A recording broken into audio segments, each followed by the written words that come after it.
instead of school. This inspired me to investigate why this happens. I set research questions focused on students' motivation, classroom participation, and the effectiveness of teaching approaches. To collect data, I used a Google Form survey, short interviews with students, and classroom observation in my practicum school. From the exploratory stage, I learned that students often prefer private courses because classes are smaller, and everyone shares the same goal.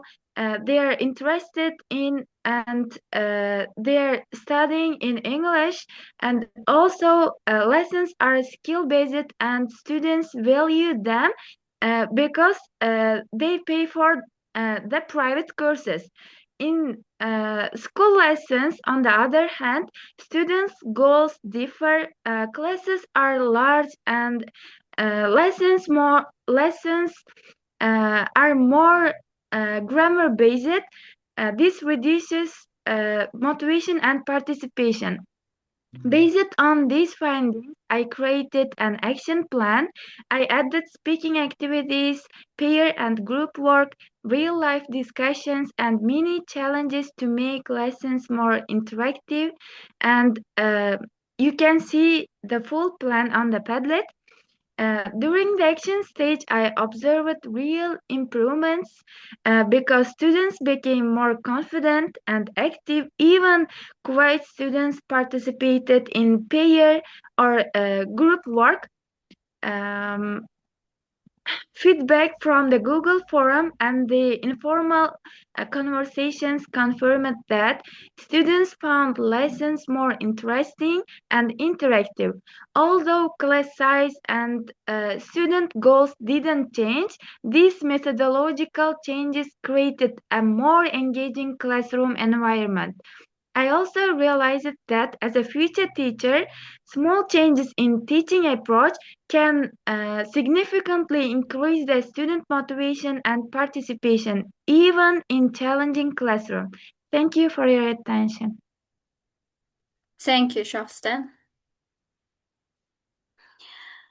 Okay, now our next presenter is Durdona Muhammadjanova. She is also studying at Nalangan State Institute of Foreign Languages, and her major is also the same with Adasheva Shohstahan. First of all, Durdona Muhammadjanova, are you here? Durdona, are you here?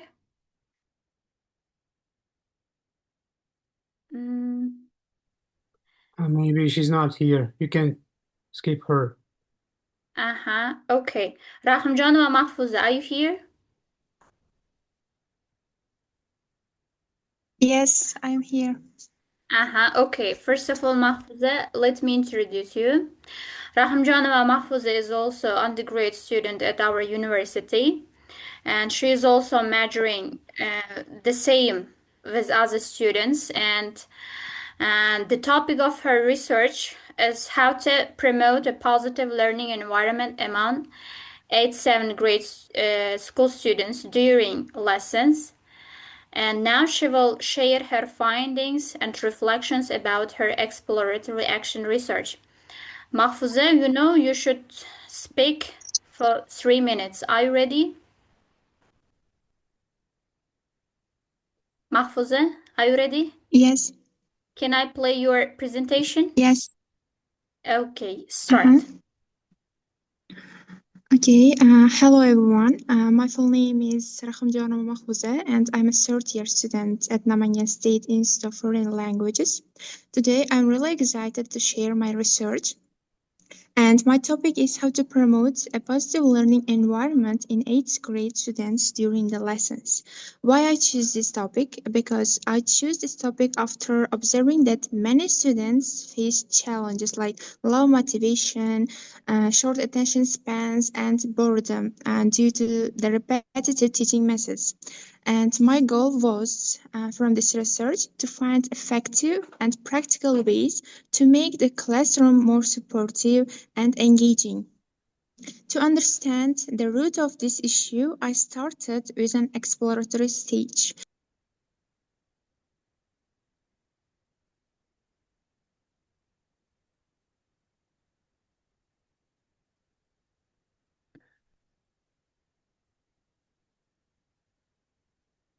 Mahfuza, are you here? Maybe something wrong with her internet. Yeah. Can I continue? Yes, Yeah, you yeah. can. Uh-huh. Yes, yes, Okay, please continue. Yeah, please, Diyora, you can continue. She's firstly, here. Mahfuza herself is Uh, here. Sydney, I would also request you to just share the poster link, so if Okay. there is some issue, in Okay. Good idea. viewing the poster, so we can always continue with your presentation. okay. Thank you, thank you. To understand the root of this issue, I started with an exploratory stage. Firstly, I set up the three main questions, and you can see it on my Padlet. And I used three main data collection tools. They are student questionnaire, teacher interview, and classroom observation.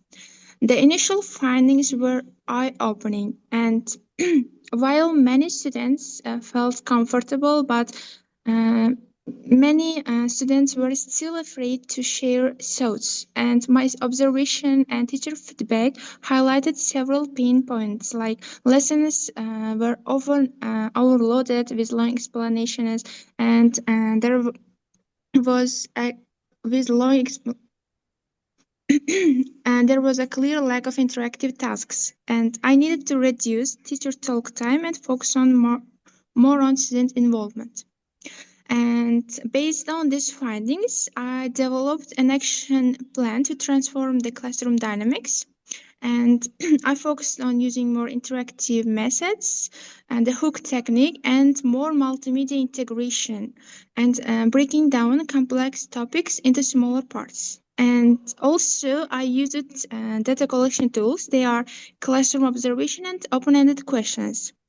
And the results of this action research were very encouraging, and interview and observation results showed that student participation increased significantly, especially during group works.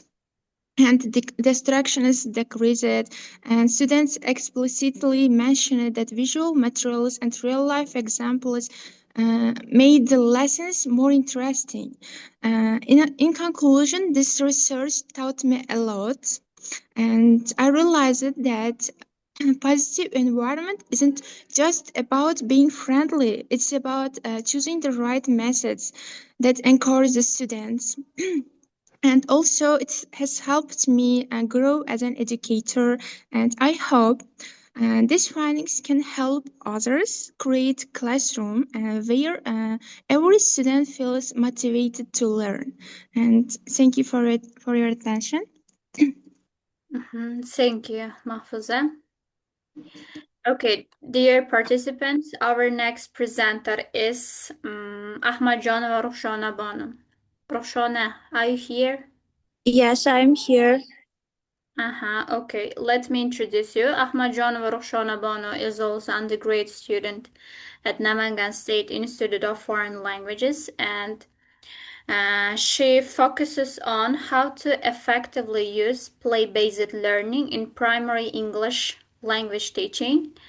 And I will invite her to share her findings and reflections about conducting this research, her research. So first of all, let me just play your presentation. Are you here, Roshana? Yes, I'm here. We can start. Okay, start.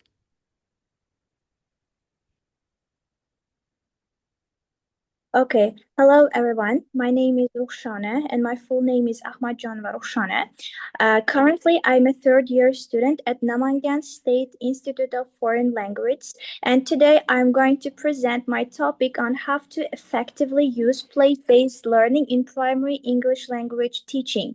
The reason for choosing this topic is many primary school students often lose interest during traditional lessons and that mainly focus on textbooks and theoretical explanations. And the main aim of my research is to investigate how game-based activities influence students' motivation and participation in English classes. And I have three research questions that are clearly visible on my Padlet. And in order to explore the topic, I collected data using questionnaires and teacher interviews. And the questionnaires helped me understand students' attitudes towards games in learning, while the interviews provided teachers' perspectives on how games affect students' motivation. And according to my findings of the research showed several important results. First, most students showed higher motivation and participation during my classes. And second, teachers also reported that my game-based activities make lessons more interactive and enjoyable. And when it comes to implementation stage, I also used a classroom activity called Robot Commander. And students control a robot by giving simple commands like turn right, turn left, or stop, or start, this kind of actions. And students should follow these instructions as it helped a lot to improve their speaking and giving instruction skills. And after the implementation of the game-based activities in the classroom, several data collection tools were used to evaluate their effectiveness. So understand students' responses, and they are clearly also visible on my Padlet.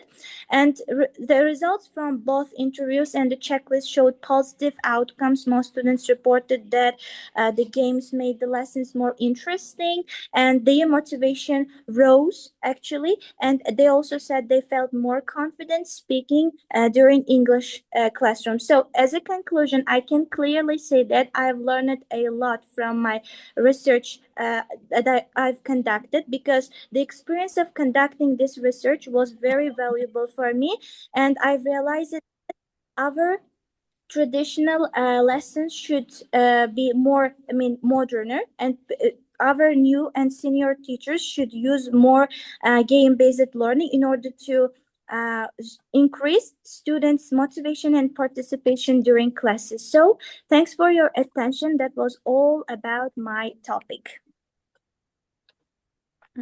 Thank you, Rachanee. And our last presenter is Nurmamatova Gulbahar. Gulbahar, are you here? Yes, I'm here.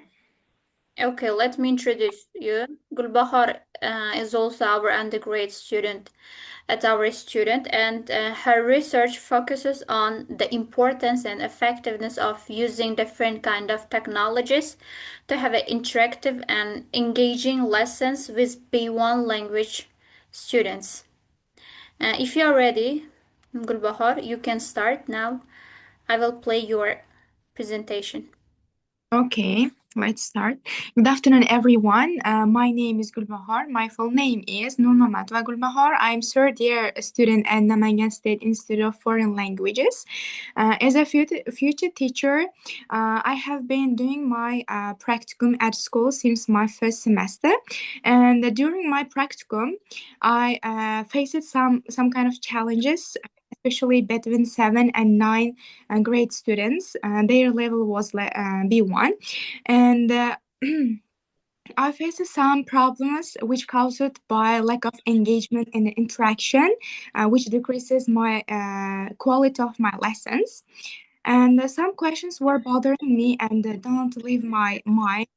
they were why my students aren't interested in English and why they don't engage my lessons, or what factors exactly are influencing this trouble and like this. Then I thought maybe I should do some research about this topic to solve the problem. And first, I observed different classes at another schools, and their classes were held by senior colleagues or young colleagues. Some of them were old traditional way lessons, and some of them were involved modern technologies like OHPs or classroom Quizlets or smart boards. And I decided to implement technology involved activities to make my lessons interesting and bring my students' interest back to the class. And based on informal interviews with some students, I realized that they don't pay attention to the traditional teaching methods because they are bored of them. Then I tried to use technologies in my classes too. My ER questions and data collection tools are both of them visible in my Padlet. Now you can see them. And my findings in exploration stage have shown in the pie chart. You can see them all.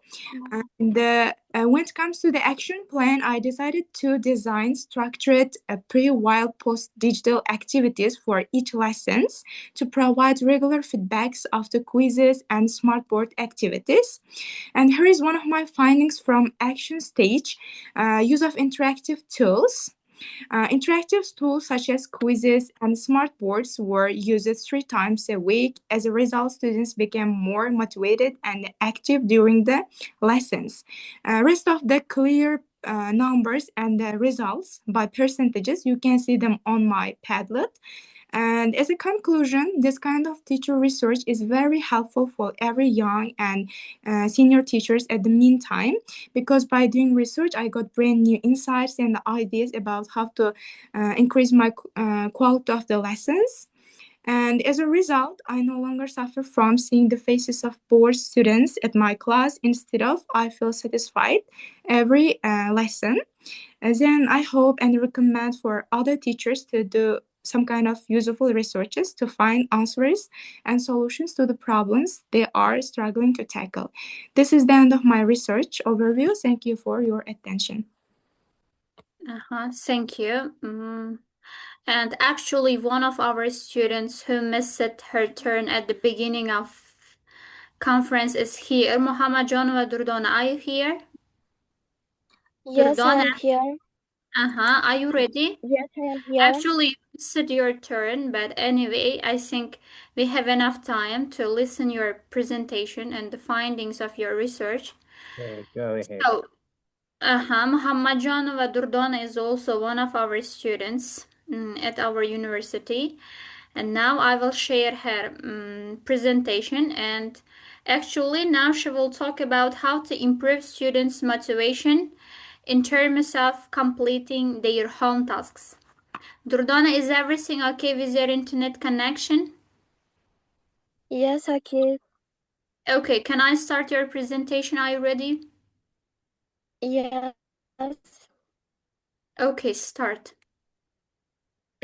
Good evening, everyone. I am Muhammadjanova Durdona, a third-year student at Namangan State Institute of Foreign Languages.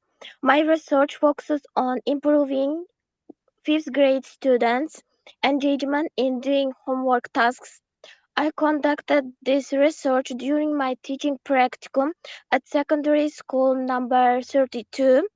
I worked with fifth grade students. The class consisted of 20 students who were learning English as a foreign language. I noticed that many students were active and interested during the lessons, but their engagement with homework was much lower. Only 4 or 5 students completed homework, while others forgot to do it or had some difficulties with instructions. Because of this, I decided to explore this issue. To understand the problem better, I developed several research questions and data collection tools. These methods helped me explore students' habits, feelings, and attitudes toward homework. In the exploratory stage, I learned several important things. Many students said that homework sometimes felt boring or so difficult. They didn't always understand the instructions or didn't feel motivated to complete their homework. According to the result of questionnaire, students enjoy more creative and interesting activities such as drawing pictures. Based on these findings, I created an action plan. During the action stage, I applied several strategies to increase their motivation. Firstly, I introduced more creative and meaningful homework tasks, and I tried to give students supportive and positive feedback because negative feedback affects their motivation. As a result, students become more interested in completing homework and their motivation improved. And also, I gave them a reward system, and my students tried hard to become the homework star of the week. And as a result, students preferred my methods such as creative and interesting tasks, reward system, and my positive feedback. All in all, I learned how to communicate with students. This research helped me understand how important it is to design homework that's engaging, understandable, and meaningful for students. It also helped me grow as a future teacher. Thank you. Thank you, Durdona. And actually, this was our last student mentored by us. I mean, Diyora Qodirova and Majid Ayturaev. And I think it's time to give a turn to Mamurahon Yuldasheva. And can I stop sharing my screen? Stop sharing it. Yeah. Thank you. Thank you for listening our presentations carefully. It's a pleasure. So we'll wait for Mamurahon. Yeah. Mamurahon. You can start. Yes, I am here. Okay, you can start sharing your screen and introducing your mentee.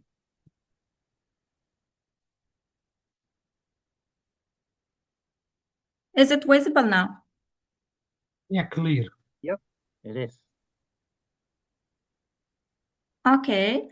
Good morning, good afternoon, good evening, everyone. My name is Mamurahon Yuldasheva. I work at Namangan State Institute of Foreign Languages, Uzbekistan. As a mentor, I taught exploratory action research to my undergraduate students in my classroom investigation course. Now they would like to share their research findings with you. So I'll give the first floor to one of my students, Aydina Qayumjonova. Her topic is effective vocabulary games for primary school students. Aydina, if you are ready, you can start. Yeah, I'm ready. Can I start? Yes. So my name is Aydina Qayumjonova. I'm the third-year student at Namangan State Institute of Foreign Languages in Uzbekistan. In my exploratory action research, overall 15 students participated from first graders at school number 11 in Namangan City, Uzbekistan. This study focuses on the effectiveness of games on vocabulary for primary school classes, as most of my students have difficulties with learning new words and remembering them for a longer time. To find a solution, the three questions were used and data were analyzed by the informal conversations with colleagues, lesson recordings, and the pictures of the classes. While observing the classes and using data collection tools, the games created a more effective and engaging environment for students. And also the lesson recordings and the pictures of the classes show with active participation, raising hands, working collaboratively, working in a groups, and the improving energy and making students recall the new words for a longer time. According to my exploration, I decided to apply games while introducing new vocabulary to the students in the class. While conducting action stage, I used reflective journaling to see the differences and comparison between the traditional method and the games. In traditional method, between 40 and 50% of students participated actively in the tasks related to the vocabulary. After introducing the games, approximately between 80 and 90% of students were involved in activities. After conducting this exploratory action research, I learned how to observe my classrooms, the challenges in my classes, and collect useful data, and also to adapt my teaching strategies to improve the learning outcomes. The study suggested that vocabulary games are effective and more productive practical methods for teaching vocabulary to primary school students. In conclusion, exploratory action research helps teachers better understand the challenges in their classrooms and find practical solutions. Using vocabulary games can significantly improve students' motivation, participation, and vocabulary retention in primary school English lessons. Thank you for listening. Thank you, Adina. Thank you all. Okay, very good. You're right. So we've covered all the mentees, and we can start with our question and answers. We've got 15 minutes early. So if anybody of you has a question, go ahead.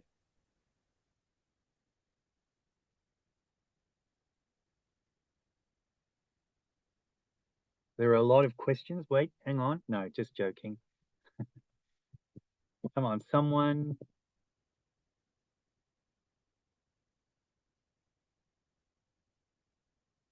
I have a question myself. I'll break the ice.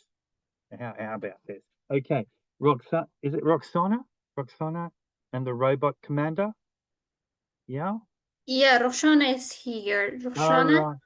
Yeah, I'm here. You Hello, can hear your Roxana. question. Oh, very Hello. interesting presentation. And the robot commander. Did you design the robot, or was it designed for you?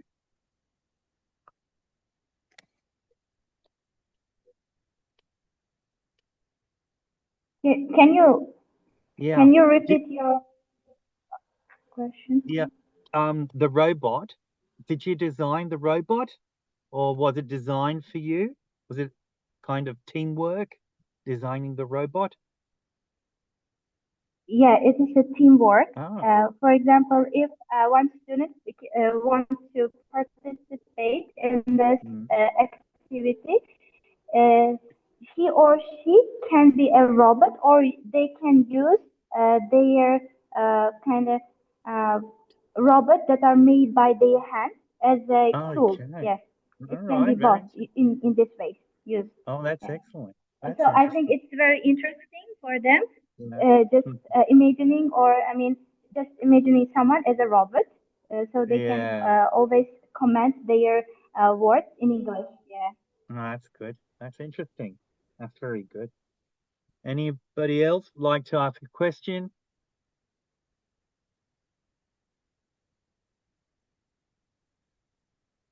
I think every single thing in terms of our presentation is understandable. Yeah, right. Yeah. That's Me why check. I think nobody has any kind of questions. In the But chat box, if someone has any kind of question, we are ready to answer. of course. In the chat box, I've got comments like, "It was wonderful bringing your students into the Teachers Research Conference. Hats off Thank to you, Diyora. Good luck for the students, future amazing teachers. I'm deeply motivated. Don't forget to get together for a big treat." All right. Okay, anybody with a question?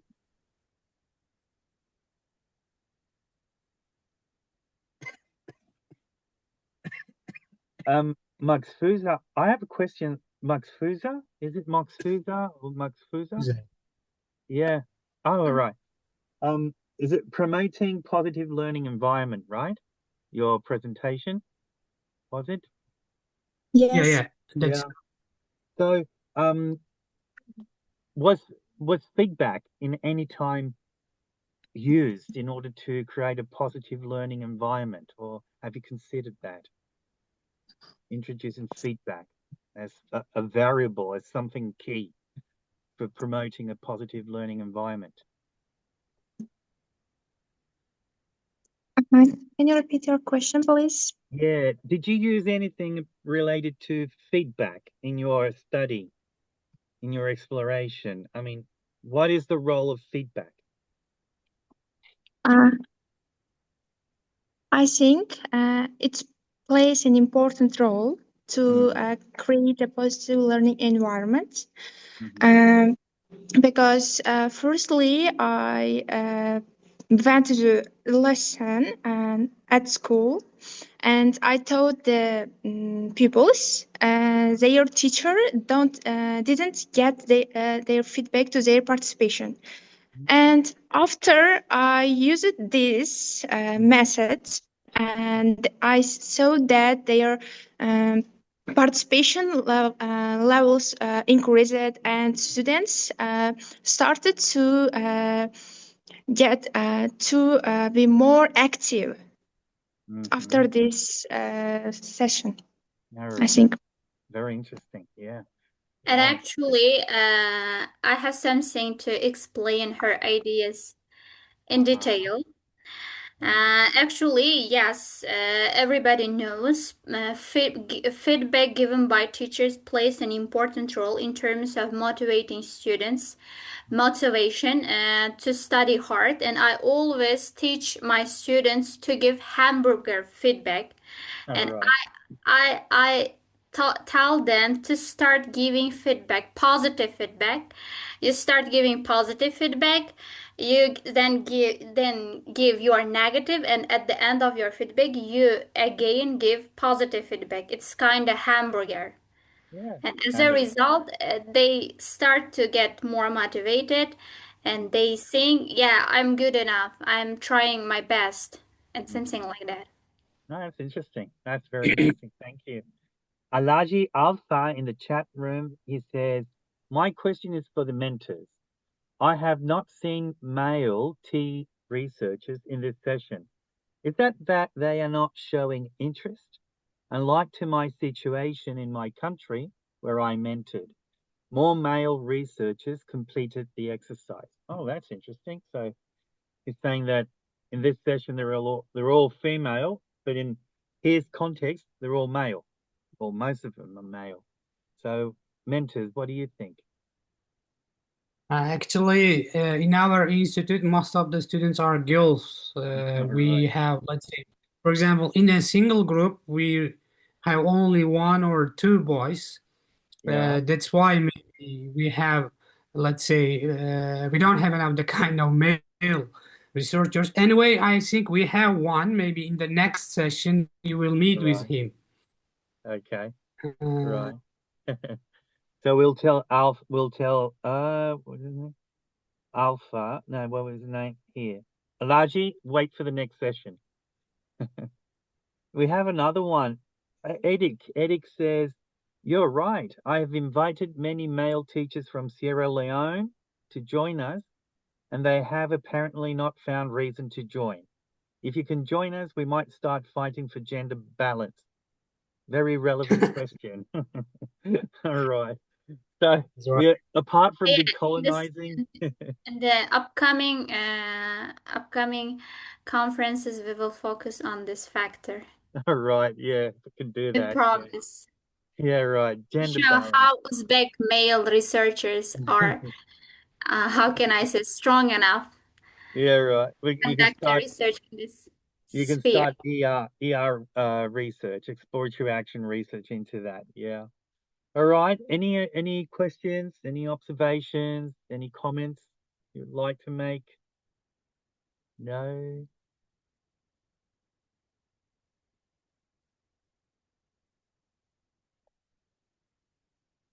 Any for the mentors, for example, I have a question like, what was the most difficult thing that you've found as mentor?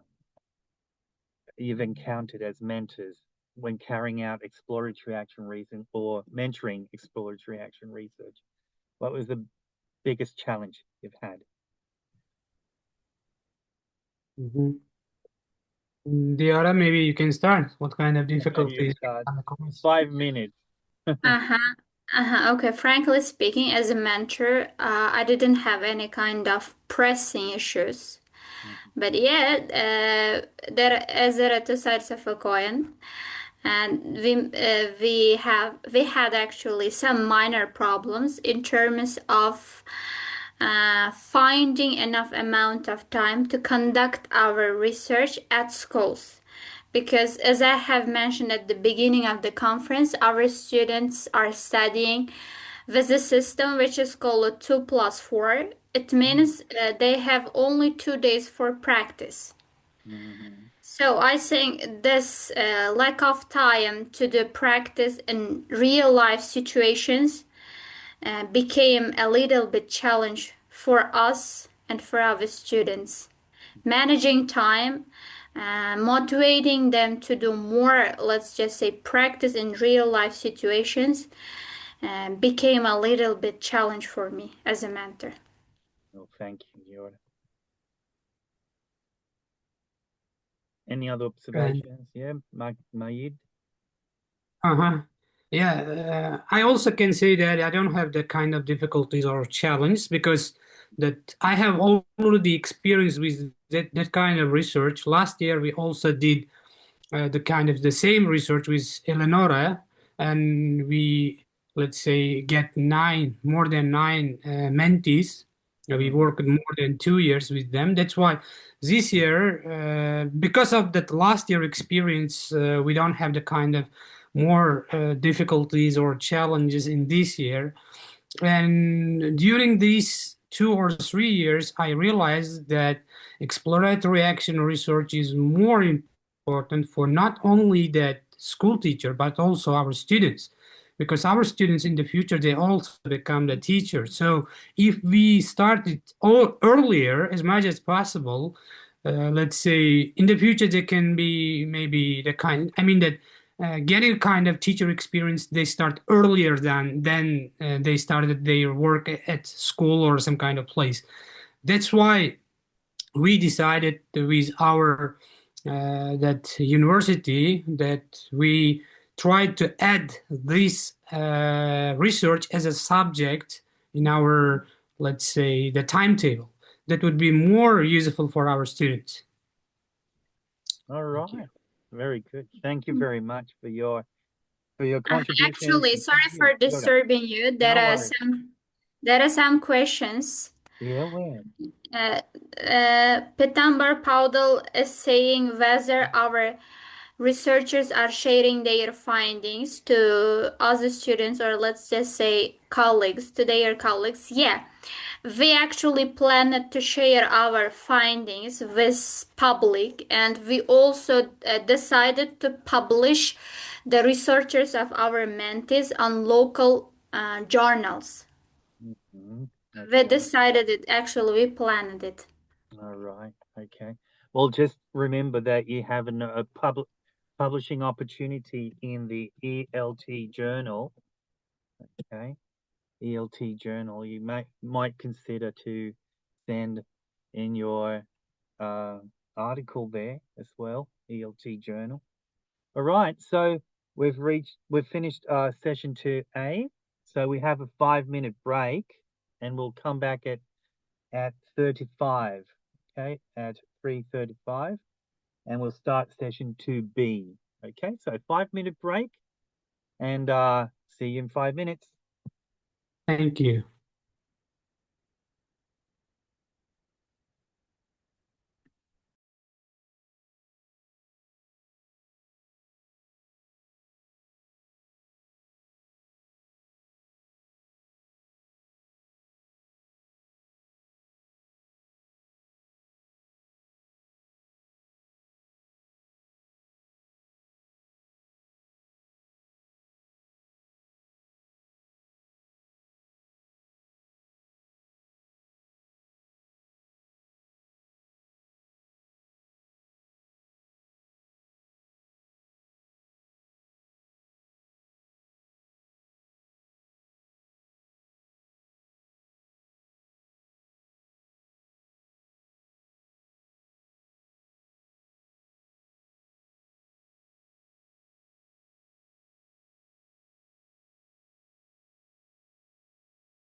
All right.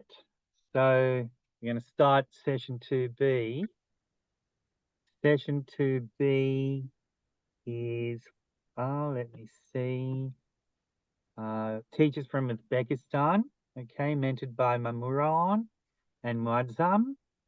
Mamurahon and Muazzam, are you here? Yes. Very good. we are here. All right, very good. Okay, so we'll just do the same thing as the previous session. Each mentor will present the mentees, and we'll start with Mamurahon, okay? So go ahead, Mamura. Welcome back. Now let me introduce one of our undergraduate students, Muhayya Osmanova, who is third-year student. And her topic is, why do most students who live in cities not have enough motivation to study? Muhayya, are you here? If you are here, you can start. Muhayya.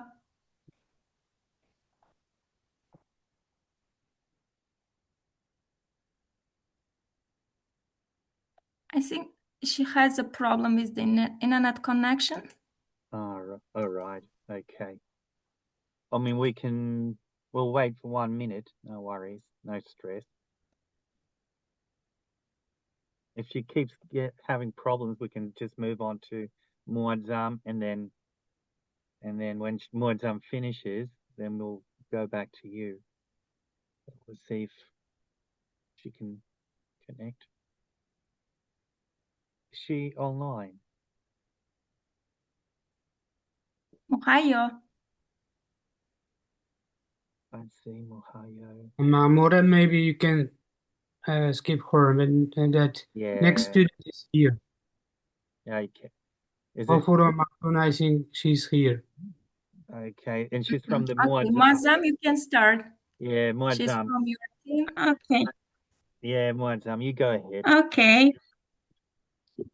Thank you. Good afternoon, everyone. And I am Muazzam Boboyeva, and I work as an English teacher at Namangan State Institute of Foreign Languages. And I'm very happy that I am participating in this conference again. And this year I have mentored 5 third-year undergraduate students, I mean mentees. And the first one is Maftuna Ghafurova. Maftuna, are you here? Maftuna?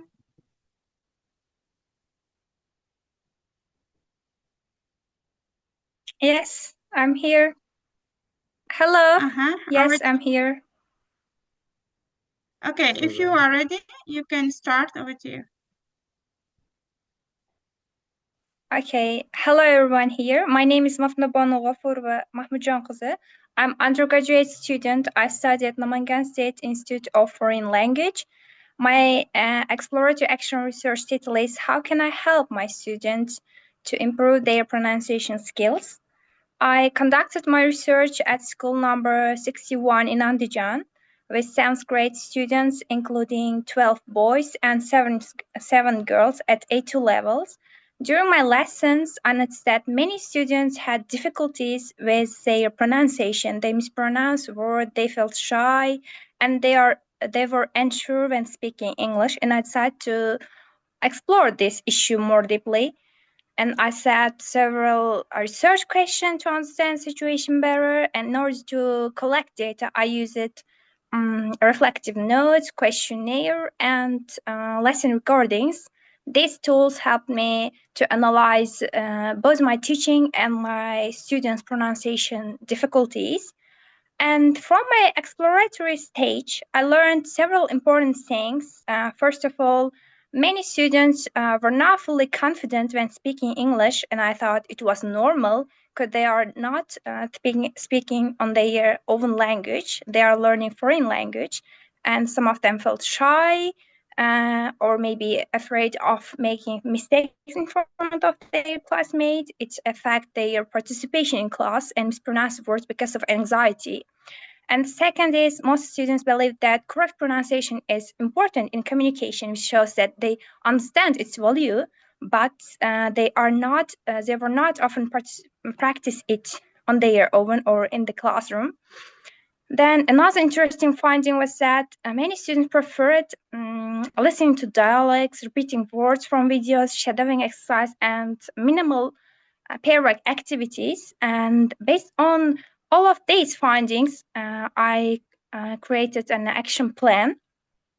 The first one is that no correction during speaking rule, and it helped so much because many students start to relax in the classroom and they start to participate it more, because even the quiet students start to raise their hands and ask questions about the topic, about the words. And I also used song, games, and pair work, and also shadowing exercises.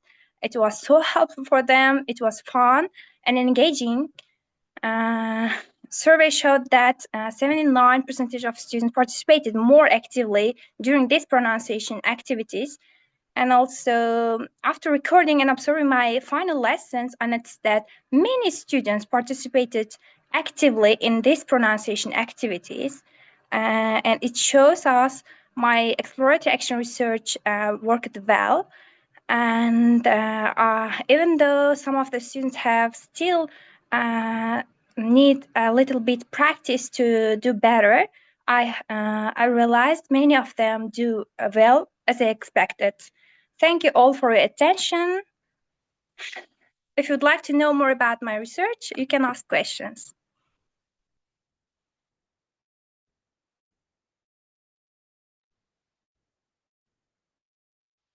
Okay, Muazzam, next one. Okay, thank you, Maftuna. Thank you. Okay, sorry about my internet connection. That's why I'm very sorry. That we can continue our next mentee. That she is Shalola Abdufattayeva. Are you here, Shalola? Yes, I am here. Hello, Shalola. everyone. Yes, I am here. Hello. I am here. If you are ready, you can start. Yes, I am ready. Hello, everyone. I am Abdufattayeva Shalola. Okay, over to you. Hello, You can everyone. start, Shalola. Shalola, you can start. Hello, everyone. I am Abdufattayeva Shalola. Okay. I study at Namangan State Institute of Foreign Languages. I am a third-year undergraduate student. My research topic is how to increase the engagement of secondary school students. This is a teaching context. I did a practicum at School 62 in Chus District, Namangan Region, Uzbekistan. There are 12 students in grade 9. Their level is A2. This is research question you can see in this Padlet. Data collection tools includes my own written reflection, response to questionnaire, and observation. This is a finding. I taught secondary school students. They were irresponsible in the lesson. They didn't do any homework and tasks. They didn't participate in any activities. They come to schools just for attendance. I took a survey from my students. You can see a result in this graph. Most students choose group work activity. However, they fear making mistake or giving a wrong answer when they are sharing the opinions in the lesson. I realized that I should support them. I should teach through various games related to vocabulary and last topic. The observer teacher said that low-level students were passively engaged, high-level students were actively engaged. Low-level students didn't complete tasks on time, and I should use the eye contact method to control every student. I collect all information and I made an action plan. You can see them in this Padlet. My exploratory action research worked well because you can see the action plan's finding. This is action plan finding. Observer teacher observed my lesson again. She noticed who changed into passive student who became very active and engaged during the lesson.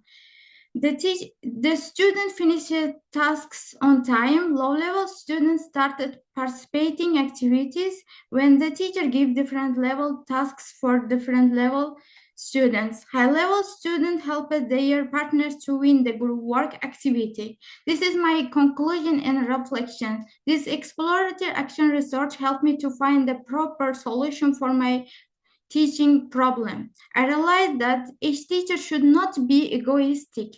Teachers should understand their students' psychological situation, and teacher should take student weaknesses and strengths as well as suggestion into consideration. Likewise, I am really happy to learn about exploratory action research with the help of my best teacher. Thank you for attention, everyone.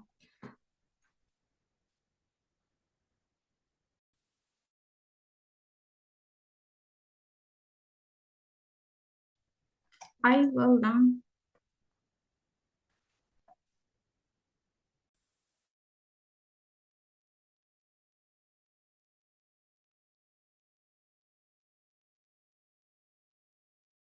Muazzam. Mamura, maybe you can continue because there's something wrong with Muazzam in this internet. Maybe you can introduce that students to others. Thank you, Mahdi. I should introduce my topic again or clearly? No, that's clear.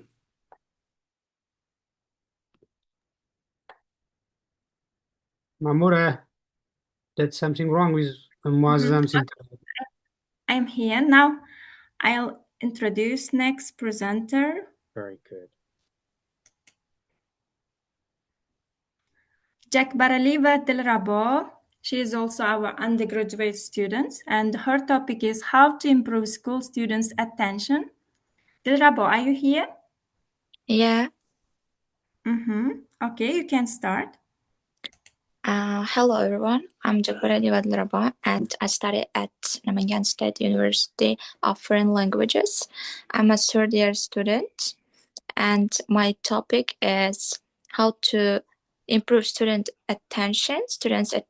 During my previous semester, I went to teaching practicum to work with students aged 12.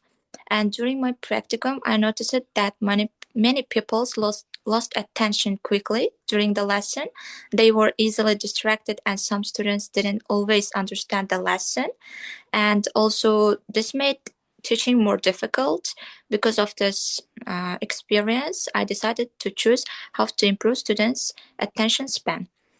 And it is clear my research questions and data tools and finding stage. When I was observing the class, I noticed that a lot of students lose attention very quickly. So, and also some of them were even doing their they like playful, playing with their pens, looking around and talking to friends. And I also saw that students who stayed focused, asked questions, or participated in activities. And summary for questionnaire results. I conducted the questionnaire with 15 students to understand their attention during lessons. The results showed that many students only sometimes pay attention in a class, and some students also mentioned that they stop listening when the teacher doesn't ask some questions. And to my record during the lesson, I tried to record the classroom without telling the students because this helped me see their real behavior and understand the problem more clearly. And based on my observation, questionnaire, and lesson recording, I realized that using games, visual materials, students centered activities and giving attention to every student may help improve students' attention. And based on my action plan, I tried to do the things. And after identifying the problem,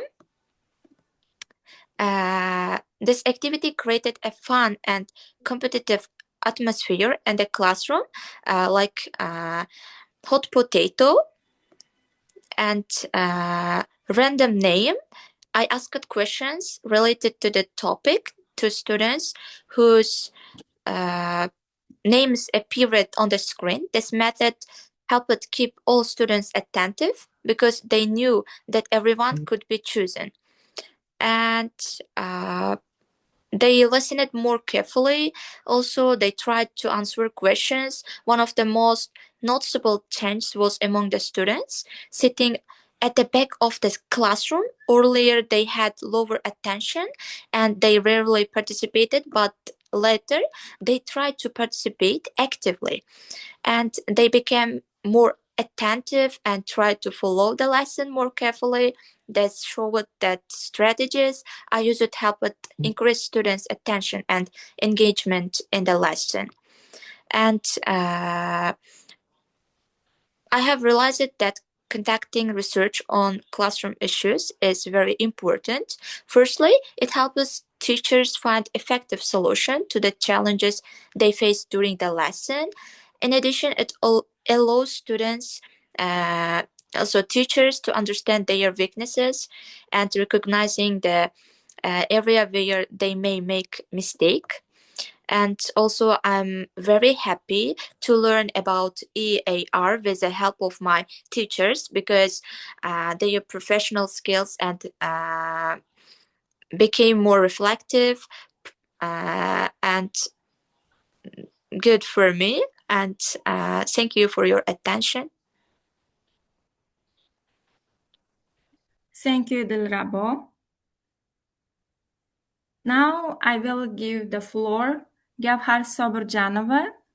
Her topic is how to overcome homework avoidance among secondary school students. Gavhar, are you here?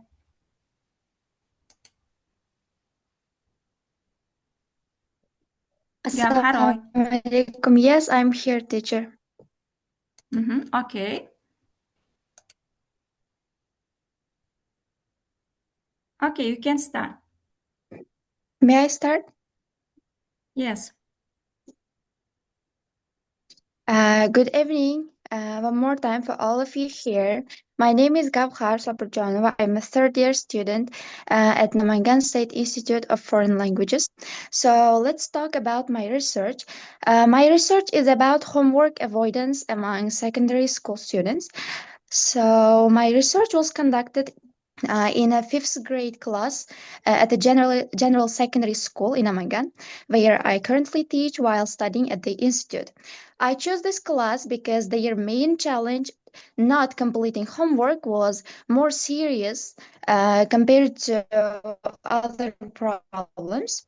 So for my research, I have selected three types of questions, and based on these questions, I have chosen three different data collection tools. My first tool was informal conversation. I did conversation with my colleagues, tried to get their ideas, and I took response questionnaire from my students, and lastly I recorded my lesson, especially assigning and checking homework. From each research I used, I drew useful conclusions and created an action plan based on the findings, which you can read in my Padlet. So after developing the action plan, I started implementing it in my lessons. So I used the methods I had selected. First of all, I explained the lesson carefully, and before giving homework, I conducted a quick question and answer session to check how well they had mastered it. The topic. Then I assigned the task and showed an example of how to do it. So in the next lesson, I prepared crossword to quickly check their homework. This was a very interesting and time-saving method. After checking the tasks, I applied my homework star chart method depending on whether they had done the homework on and how well they had mastered it. So as I mentioned above, I give different stickers to the students who completed the homework well. Since the fifth grades have English classes 4 hours a week, every 2 weeks we count the stickers I gave, and I give a wonderful prize to the student who has the most. These colorful stickers had a positive impact on my students, and what made me happy was that in every lesson, the number of students who did their homework increased by at least one. This was a great result for me. Now I feel more confident in my ability to find solutions to the problems that appear in my lessons. This research was very satisfying and valuable for my professional growth. Thank you. Thank you, Gavharoy. Now, I will give the floor to Rachanee Dersingh. Her topic is Challenging of Managing Classroom Behavior from Grades 4 to 5.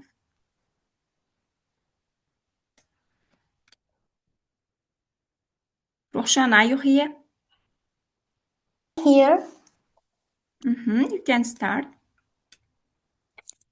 Well, my full name is Rachanee Dersingh. I study at Namangan State Institute of Foreign Languages. During the previous semester, I went to a teaching practicum 2 days a week, a public school in my region, for teaching English. During my practicum, I worked with pupils who were moving from grade 4 to grade 5. At this stage, students experience academic and emotional changes which sometimes affect their behavior in the classroom. Some pupils were more active, talkative, and easily distracted. They sometimes had difficulty following classroom rules and completing their tasks on time.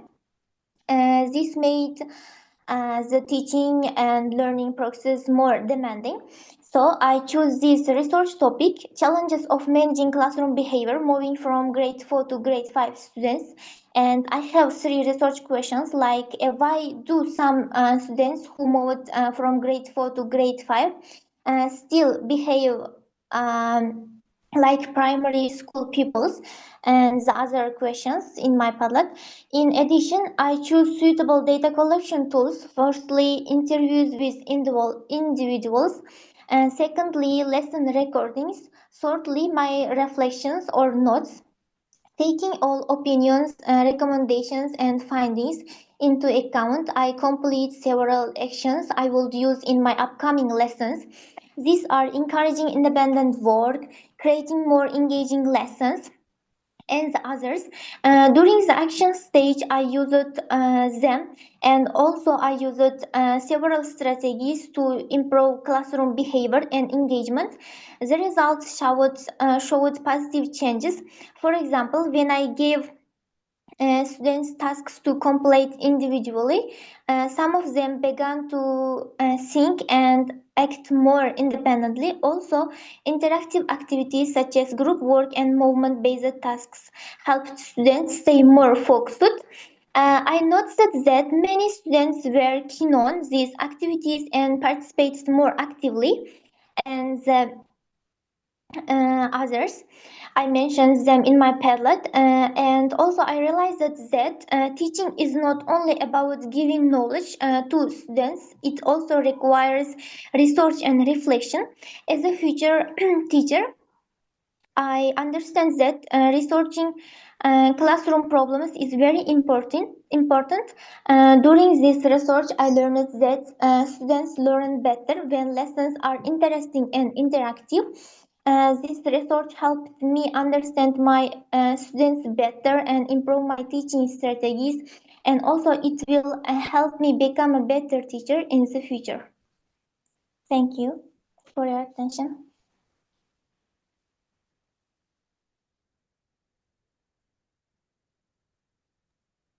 Thank you. This is our last student. Okay. So we've covered everybody, right? So Muazzam and Mamurahon, everything covered? Yes. Okay, so we can start the question and answer section. We've got 20 minutes to do so. Oh, let me check. Yeah, it's 20 minutes. So who wants to break the ice? By the way, thank you very much, mentees and mentors. Very good job at keeping timing and what you're sharing. Very interesting. So any questions?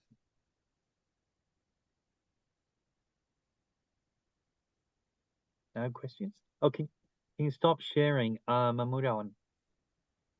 Sharing screen. Yeah, good. So,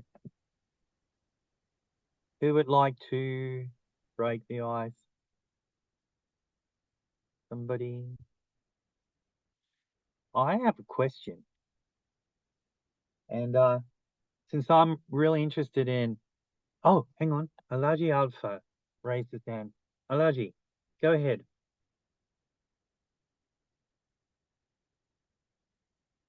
Hello?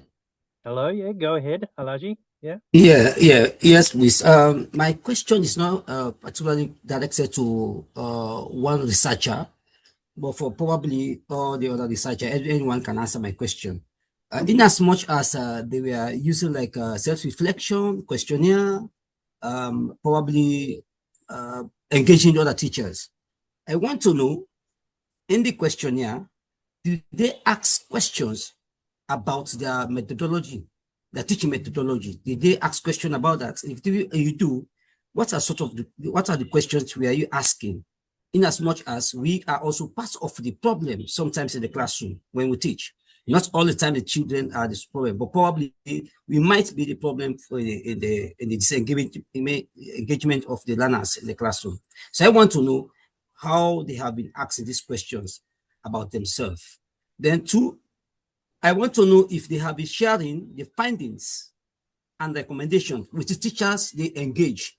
In as much as we want to enhance effective teaching and learning, we want to improve on something, have you been sharing your findings with your co-teachers in as much as they are not in your classroom, but probably they might face those problems in their classrooms? That's my question. Thank you. Okay. So, would like to answer?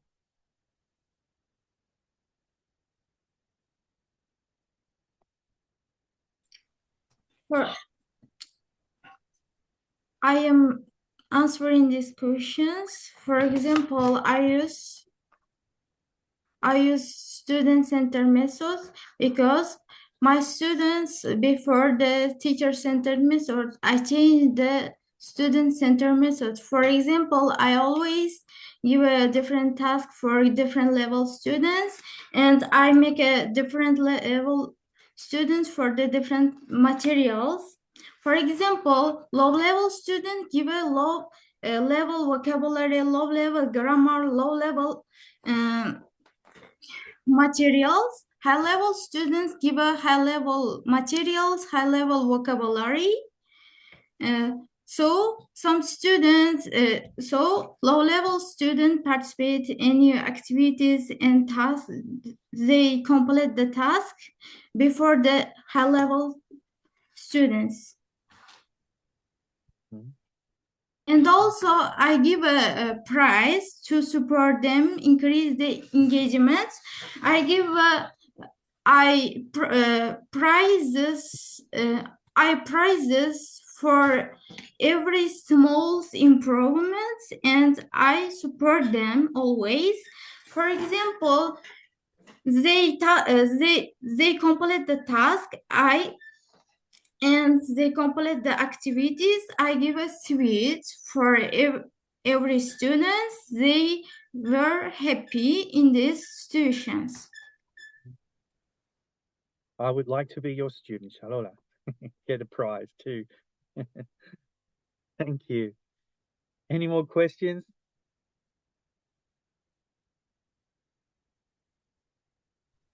Can I have a question? This is the question. I think if I pronounced your name wrong, is it Rachanee, right? About the classroom management, grade 4 to grade 5? Is it? Yes. Yeah, I mean, this is quite an interesting topic, like, the way they behave, that they are still the same from grade 4 to grade 5. Just to my curiosity, that you say that when you collect the data for the exploratory stage, you use the interview, right? Can you share us with the interview questions? What exactly you ask them to get to know about their behavior? Okay. I Thank you. Thank you for your interest in my research. I firstly, I want to get some ideas and advice from my colleagues and students. Recording of interviews, chats. During that discussion, they gave me some advices and examples to engage my students and encourage them to complete their tasks on time, like organizing interactive activities and games during the lessons suitable for their level and interest. Working with those who face difficulty following classroom rules and cannot complete tasks on time by giving help and guidance during lessons and having a conversation with their parent. And also I have a conversation with their parents also. They said me, my children always interested in games and like movement-based activities. In addition, some students said that they don't feel a big difference between grade 4 to and grade 5. Many of them still enjoy playing and talking with friends and find it hard to stay focused for them. However, this issue not only during the English lessons but also most of lessons at school, moving grade 4 to grade 5 students. So I choose these findings. Okay, thank you. So it's like you interview students and the parents as well. That's nice. Thank you. Thank you.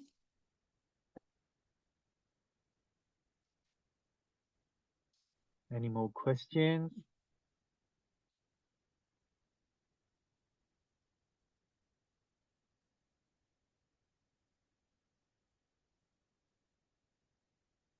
We have plenty of time yet. I was wondering whether, Maftuna, you were talking about the anxiety when learning a language, right, Maftuna? Yes. Yeah, there you go.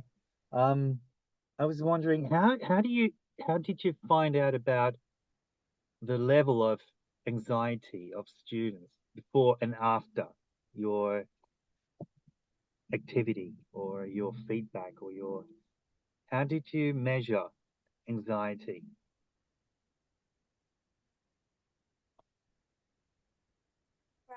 When I first went to the lessons, I noticed that many of my students cannot speak because they feel shy and they are afraid of making mistakes because of their classmates. Maybe they are self-conscious about their speech or their pronunciation. I thought like that firstly, and I used a questionnaire to them. I asked some questions about their behavior, why they cannot speak English, even though they know words, vocabulary, grammar very well, they cannot express ideas orally. I asked why they are like that on my questionnaire, and most of the students, around 61% percentage of students said because they are afraid of making mistakes in front of their classmates. because they feel self-conscious. They thought if they made a mistake, their friends might laugh at them, make fun of them. And that's why I use it no correction rule.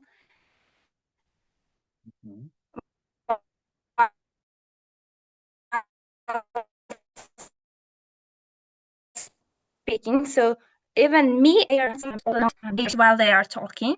After I applied these strategies, I also take that the same questionnaire from them, these students who are afraid of making mistakes. And many of them surprisingly gave me answers like, now I'm feeling really relaxed in a room with you, teacher. Now I don't afraid of making mistakes with them because I know they don't make fun of me.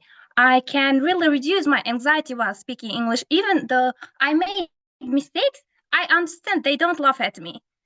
Like this, they give this kind of answers, and it made me really kind of proud of myself because I felt really proud because I can help them to overcome their fear, and also I think this helped them to bond their friendship with their classmates. Oh, very interesting. Yeah, bonding. Very good. Yeah. Thank you for sharing that. Thank you. Any other questions?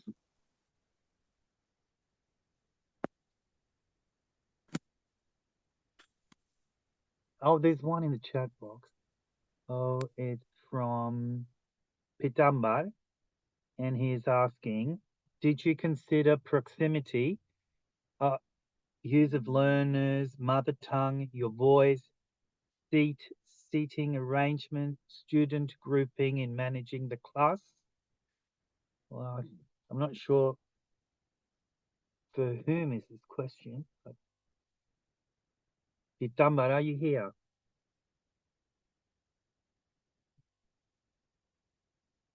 No. I don't know who this question is for, so. I think this question is for Rachanee because her topic is about managing classroom in grade. Yeah. Yeah. So Rachanee?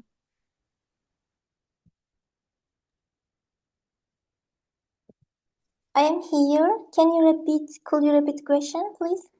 Oh, yeah, it's for Rachanee. Did you consider proximity, use of learners' mother tongue, your voice, how students sit in the classroom, how they group?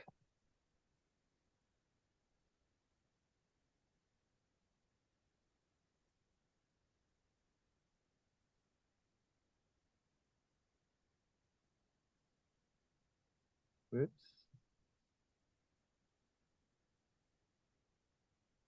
Could you repeat, please? Yeah. Did you consider how your students were grouped, how they sat together with other students in the classroom, their mother tongue, even your voice when given feedback? Did you consider all these things?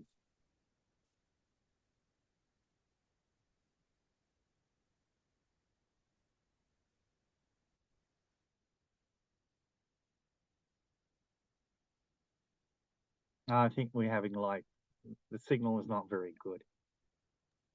Well, we'll let her think about the answer. And we have a question here from Edit. Edit, you've got your hand up. Go ahead. Okay, yes. My question is to Maftuna about pronunciation of the students. What I really want to ask, what did she find out to have been the impediment concerning the the pupils' pronunciation? Did it relate to their mother tongue? And what was her possible action so as to help the pupils or students pronounce effectively? So just my question for her. Okay, thank you, Edit. Well, thank you for your question. Could you repeat? I really cannot catch it. Okay, could you repeat my your question is this. Please. Okay, yes, you talked about student pronunciation, And Yes. my question is, what was actually the impediment that caused that, and what were you able to do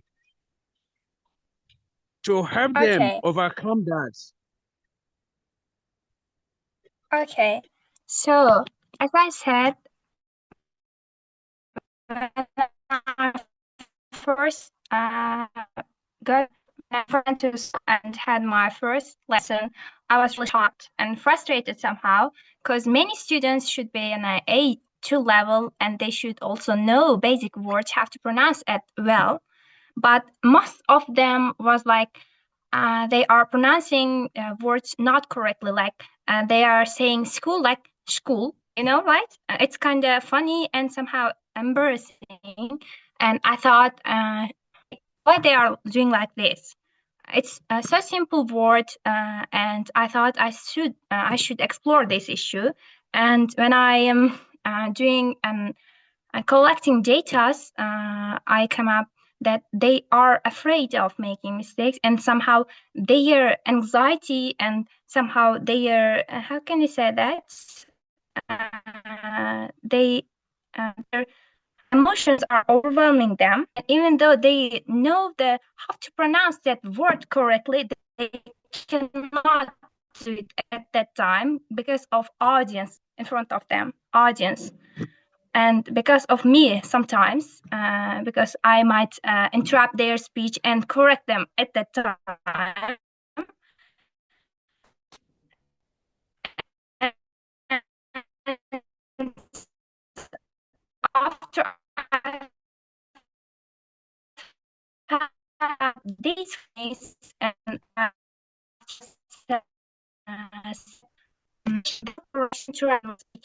most of my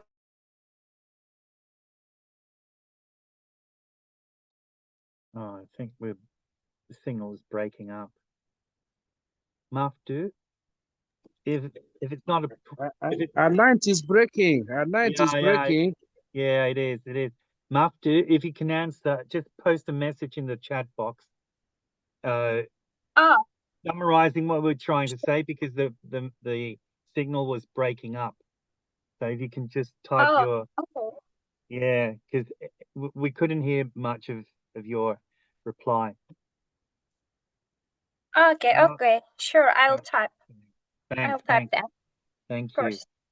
Pitambar, there's another question, and this is going to be the last question.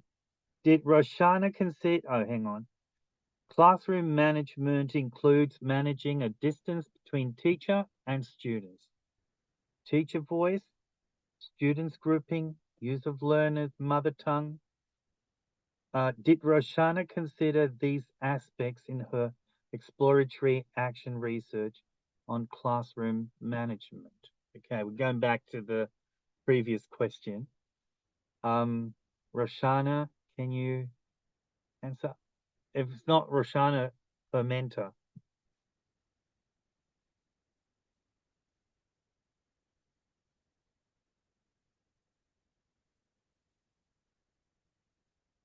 No?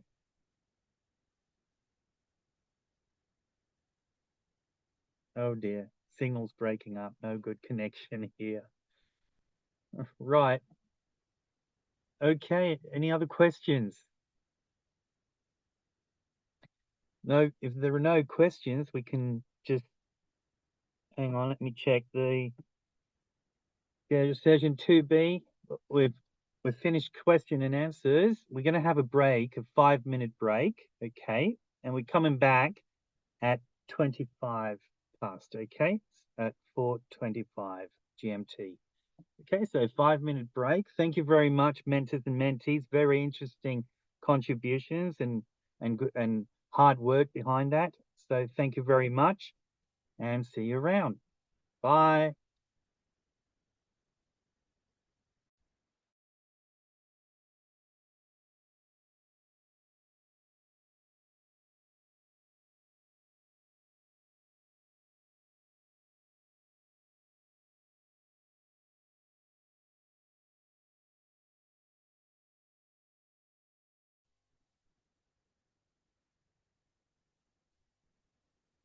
Very interesting so far. Yeah. I've been listening, driving down here, in the Yeah, car. Yeah, very just got interesting. here in time. And can we just test our microphones? Fatima, do you want to just switch yours on? Just see Yeah. if you. Oh, hi, how are you doing? Very good. Okay, I'm going to share your poster. Don't worry about that. I'll share it. And is Nerman there as well? Yeah, I'm here. Good, perfect. I'll share your poster later. Great.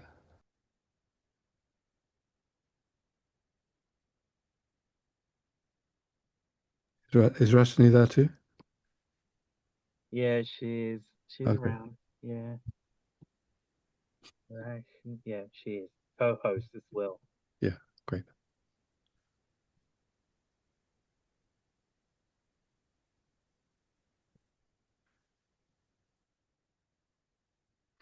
It seems to be going well.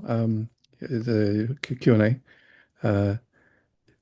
You need to ask the first question usually, but then people. Yeah, I have to break the ice. Yeah. Yeah. I have a list of questions just in Yeah. case. Did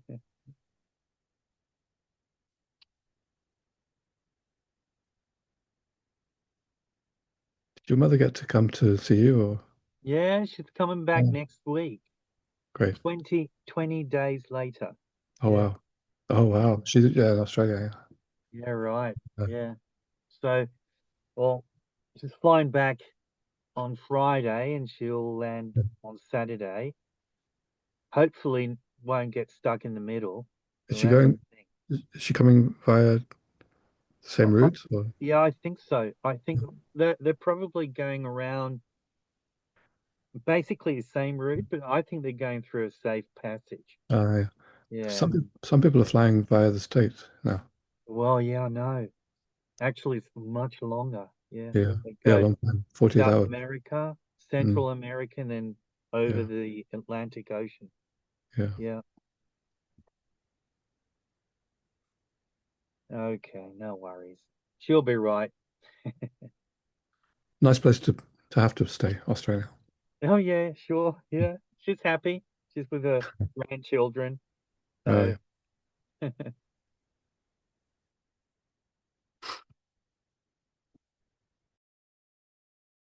I found out they were I found out they were teaching, in fact, at the same time. So Fatima was teaching part-time online back in with her her own MATESOL students in Uzbekistan, and Nerman was working locally with refugees and immigrants.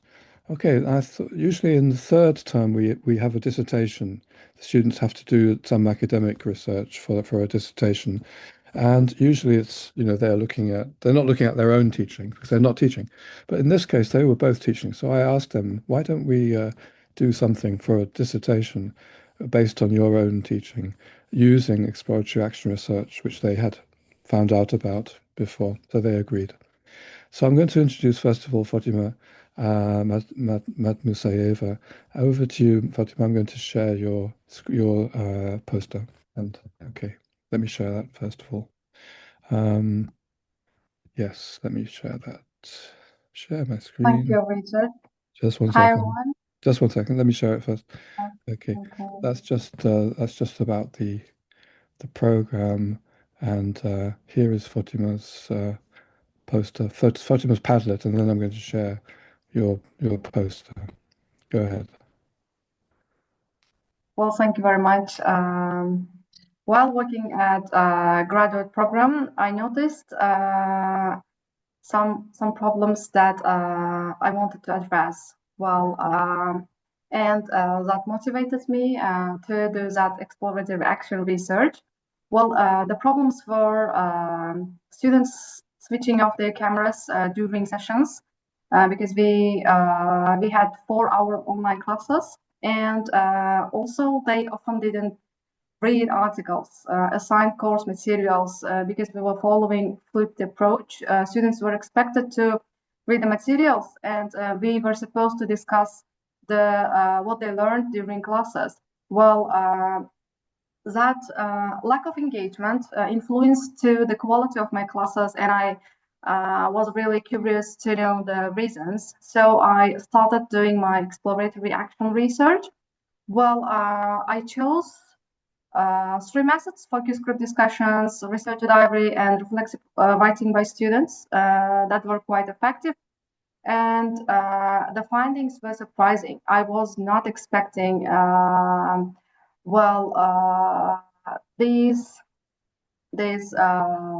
findings. They were they quite influence the way I teach, the way I approach on my classes, and they were very impactful. Well, let's see some the reasons of my students' lack of participation. Well, first one was internet connection. That was quite usual and common, I could say, in Uzbekistan's context. So many students from rural areas or mountainous regions, they had lack of internet connection, and to make it more stable, they had to switch off the cameras. Well, which they openly did not say, and I quite did not were not aware of. Well, and some personal reasons. For example, one of the most surprising reason I found out was drinking water. Some students switched off the cameras while they were drinking water, or some of them didn't want to show the background, the environments, because many of them share the same rooms with other siblings, and well, this was one of the reasons. And also health-related reasons. They when they don't feel well, or when they have some issues related to health, they kept their cameras off. And when it comes to not reading the science course materials, well, they found it really difficult. The difference between the educational system of that country. I mean, it's an international university, so the system of another country applies in that university. But many of my students come from Uzbek educational systems, the bachelor's degrees, school education. So it was quite a shock for them to adapt to the new education system. And also many of my students were in-service teachers who balance their work and studies. Also, many of them are women and married and have children, and they needed to find the balance. Therefore, many of them were failing to read the course materials. Well, also I studied the reasons for their lack of autonomy as well, and the research was impactful. Well, I couldn't have the intervention part due to my lack of autonomy as a teacher, and due to the reasons that were health-related, family-related, and work-related reasons. I could not have any influence. Yet the exploration phase itself was intervention. So I got to find out the reasons, and I implemented new way of, let's say, looking at them, looking at my teaching overall. And okay, we can ask about that, I guess, Fatima. Thank you very much. Thank you. So we can ask Fatima about, well, what changed in her teaching.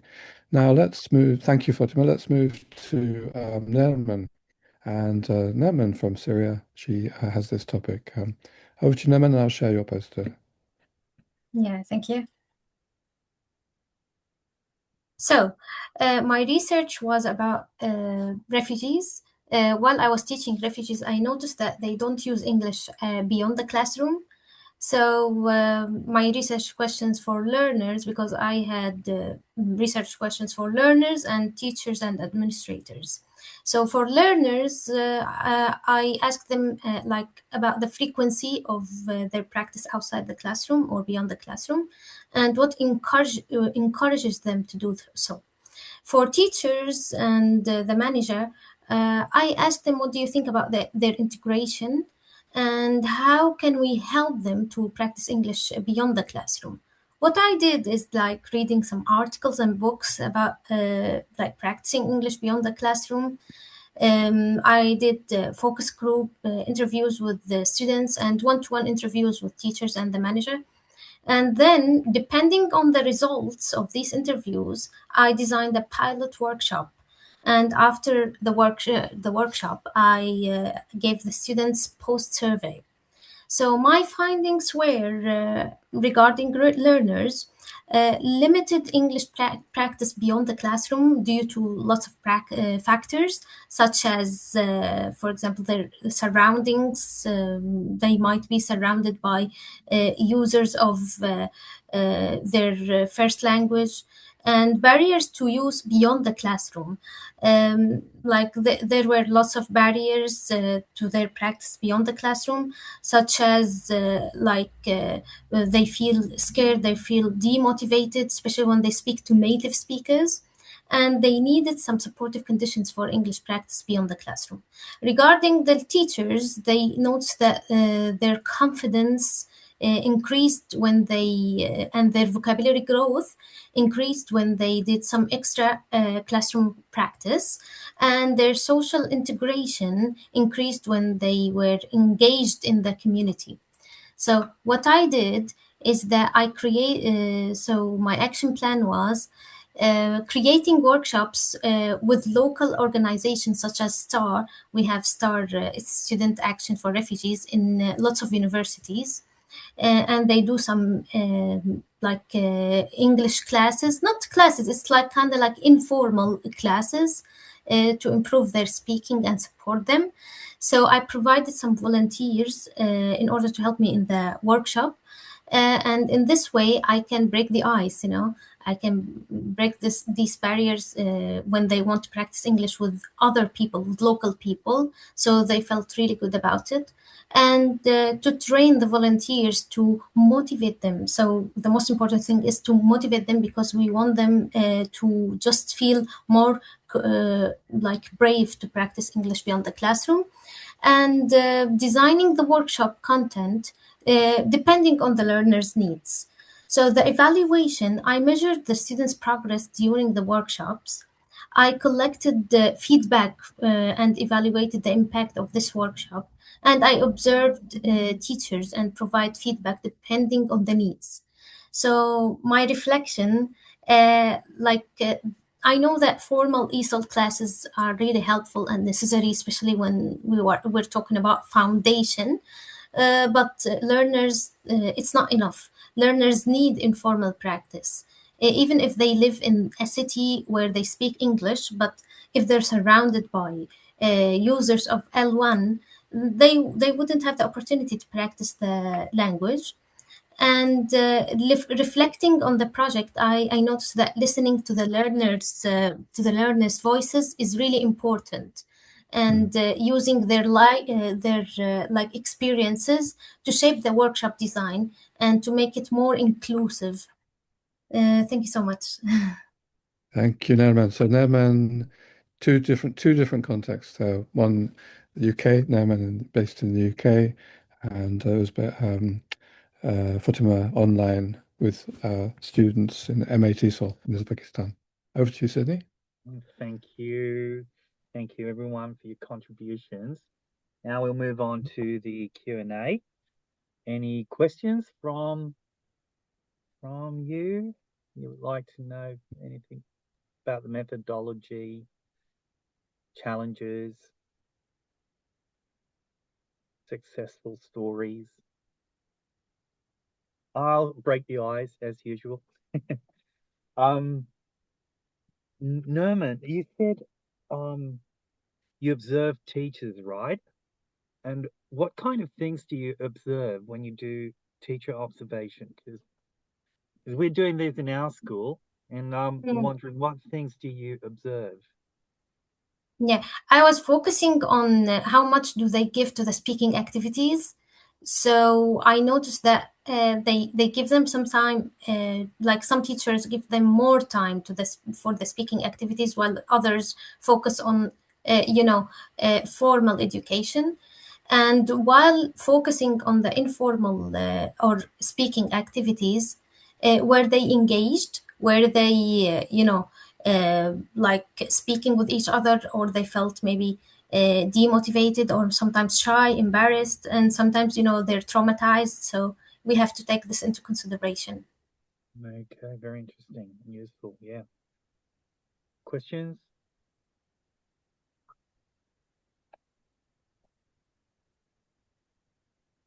I think Mariana is ready to say something. Thank you, Sydney. You see, I can see it in your eyes. Thank you so much. Okay, I have a question for Fatima. Yes, Fatima, thank you very much for sharing your experience. And as there wasn't enough time for you to continue talking, I would like to ask you if there is something else you would like to say about it, and also what did you learn, yes, about your experience? Thank you. Well, thank you, Mariana, for the question. Well, it was really enriching experience for my teaching. I had the chance to, let's say, have a look and to discuss, to get to know my students' opinion, what they really go through while they are doing their MenTRnet program. Because before that, I didn't know that. For my 3 years of teaching experience in this program, well, I had a different perspective. For example, I thought students are just probably they don't take it serious, the reading articles, for example. And what I learned was they were quite, let's say, it was difficult for them to adopt new education system. So they never read that of long 9 pages of theoretical articles. So having APA citations, it was quite new for them, and it quite stressed them in the beginning. Well, I didn't know that, and doing exploratory research had given the chance to me that to feel that process by their own perspective. Yeah, and keeping that cameras off as well. So according to university regulations, I demanded them to keep their cameras on during the 4-hour session, which I now understand that is quite challenging. And let's say now I don't force them. Let's say I understand if they keep their cameras on. There are more reasons that I can just well suggest. Yeah, therefore it was quite enriching. And after doing that research, I asked them to write reflections. You know, the use of research for them as well different. They learned how just writing reflections. Yeah, they took they now understand that if they keep their cameras on in breakout rooms, so it will influence positively to other peers as well. Because in breakout rooms, well, if there are 6 people, yeah, if 4 of them keep their cameras off, then 2 of them just they have to do all the work, you know, and this is quite unfair. That seemed. So they now understand that the importance of keeping cameras on in breakout rooms as well. Yeah, it was really enriching. Yeah, thank you. Yeah. No, very good. Thank you so much. Yeah. Go to the chat box. There's a question from for Alpha from Samyana, and it says, the activity that you mentioned, did the students do it verbally or in writing?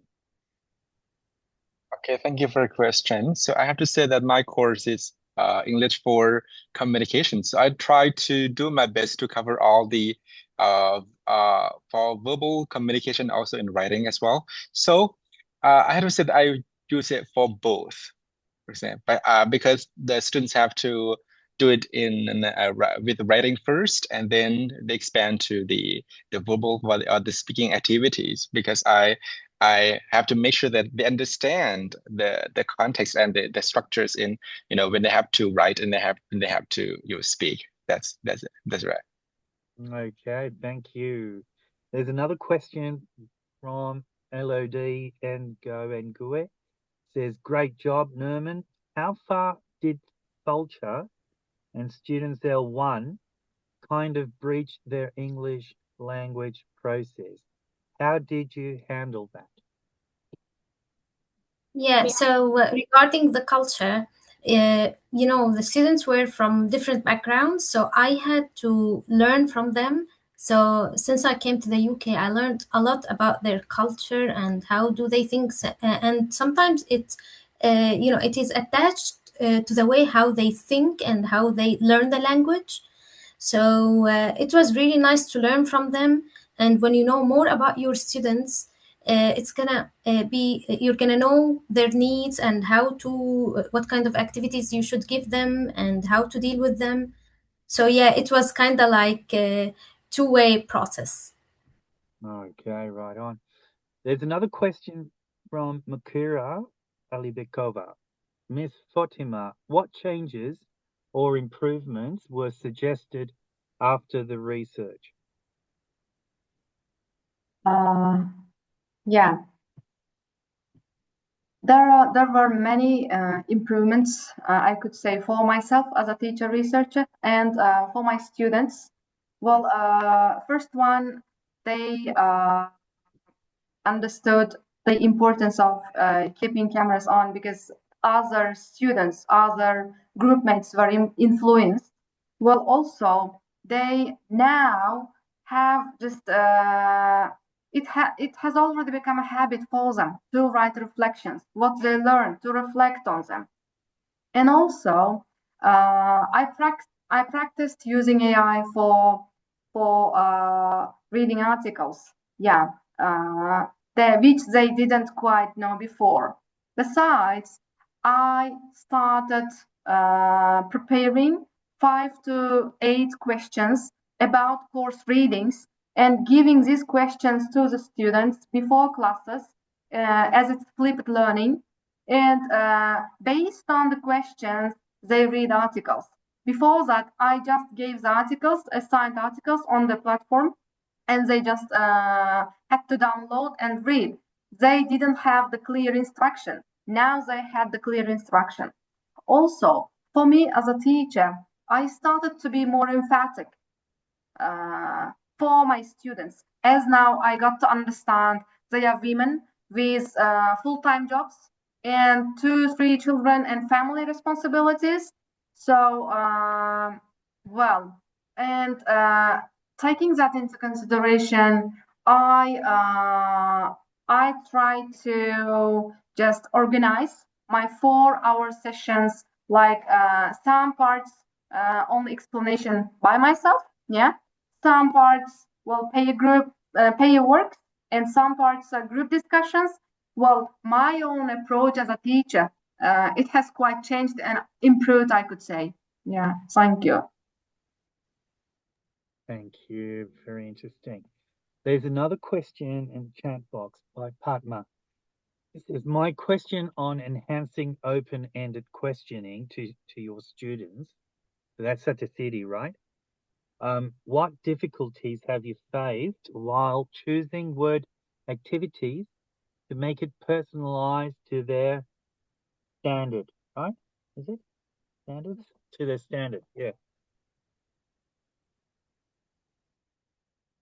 Okay, thank you. So the most challenging part for my research is to choose the right activity to solve the problem, right? So the most difficult thing is that there are a lot of activities that I have to choose. So I have to choose it wisely. Okay, the thing that I consider before choosing one is that my students' level. And the next one is their ability.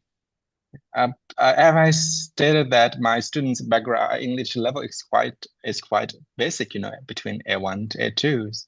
So, and the range is, quite far. So I have to make sure that the activity should not be too hard for them and should not be too easy for them as well. So I try to choose the the activity that might fit for those who have you have a low level of English.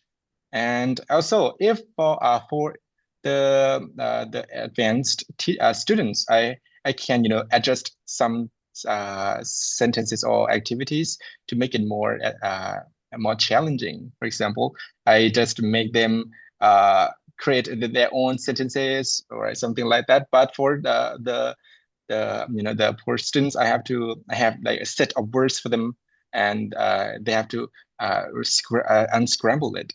Right. Yes, that's it. Oh, there's another question. Thank you, Sachiti, but you've got another question. Can you share how you create a safe and low-pressured environment? All right. Okay, for the how to create a safer and low-pressure environment. So, but at first, I have to make sure that the students, have I have to build rapport with them first. So the students I teach seventh graders, right? So they just their English is quite I'm not I don't care with their English level, but I have to make sure that everyone can study in my class with happiness and enjoyment. So how to create a safer? I try to, make them create activity that what we call it a group activity, right? And sometimes I assign them to do the group speaking or say the pair work. So they have friends. So when they have friends, they can be in the comfort zone, and they can be happy with their pair work, something like that. That's very interesting. That question coming from Maftu, she's concerned about pronunciation anxiety. So yeah, finding links in other areas. Yeah, it's good. That's interesting. Any more questions? No, yes. Got time for a couple of Yeah, may I ask question? Yeah, go ahead, will I? Yes, thank you. I would like to ask Fatima about your student learning autonomy. Yeah, as you said in your research that you have university students, right? And they have problems about life balance, take care of children or something like that. How do you manage your class? I mean, about your managing about learning autonomy. Yeah, that's my question. Thank you. Yeah, thank you. Okay. Well, I found out that it was formed due to the education system that they had previously at school. It starts from kindergarten, and well, often students are encouraged to listen to the teacher, and they got used. It has become a habit for them to just listen to the instructions from the teacher, and I believe that autonomy needs to be promoted in such contexts. Due to the use of teacher-centered approach in many educational foundations, at institutions, at schools, probably. They didn't even notice that they lack learner autonomy, and probably due to the culture and context. Culture plays a role here as well. And I asked many questions about learner autonomy during focus group discussions and while they are writing reflective writing and keeping journaling. And I noticed that it's not something very new for them, but it's the concept that needs development in this context. Yeah, probably. Yeah. Thank you very much. Thank you. Any questions?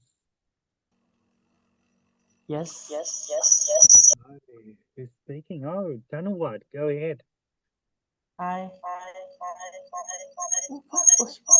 What's wrong? Try again. Yeah, go Can you hear me? Sorry.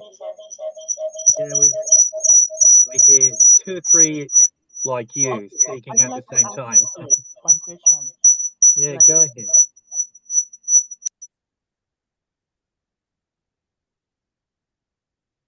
No. Well, you can type the question in the chat box if you can. all right. I'll read it out for you.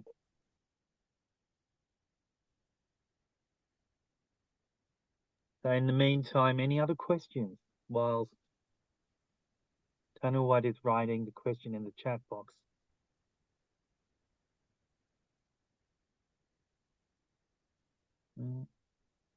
No? Yes, I have one more No. question to Okay, ask. will I? Go ahead. Alpha. Yeah. Okay, I would like to ask thatน้อง Alpha, the word or the activities that you use in your classroom. I wonder, you did the activities for student like individual, pair, and group. Yeah, I would like to ask that what section or what activities impact your teaching the most? Thank you. Okay, thank you. So I use the word other activity with pair work. Is because it's kind of like it's a verbal communication, face-to-face interaction. So I think the impact the activity is suitable for two students having a conversation with each other, because I have for example, in my class, I will prepare them the flashcards. On the flashcard there will be the scrambled words for them, and they have to ask each other the question that I have, and they have to read that. They first have to arrange the word first in their minds, and then have to ask the question, and the other student have to answer the question. All right. So I think that this activity, it fits for the pair work. Yes. Okay, thank you. Thank you for your Thank you. All right. Waiting for Tanuwad's question. Any Okay, other hi. Yes. Oh, there you go. Better? Yeah, much better. Okay, I Yeah. have just changed my device. All right, maybe like because Okay. of all right, okay, better. Yeah. My question goes to Cecily, my lovely friend as well. I as you mentioned in your poster that your students have found like, they have experience with like emotional problem, for example. So I would just like, you said that mixed problem. So could you please like elaborate more a little bit about like the emotional problems that your students faces when they have to, sharing or generating like open-ended question? Yes. All right. Thank you, mate. All right. So, okay, during the speaking activity, right, I assign them the conversation, and I found that some of the students just paused a lot, and sometimes they try to look around for their help from their friends, and they glanced at me, and I tried to help them with that. And some students just pause and stop kept silent.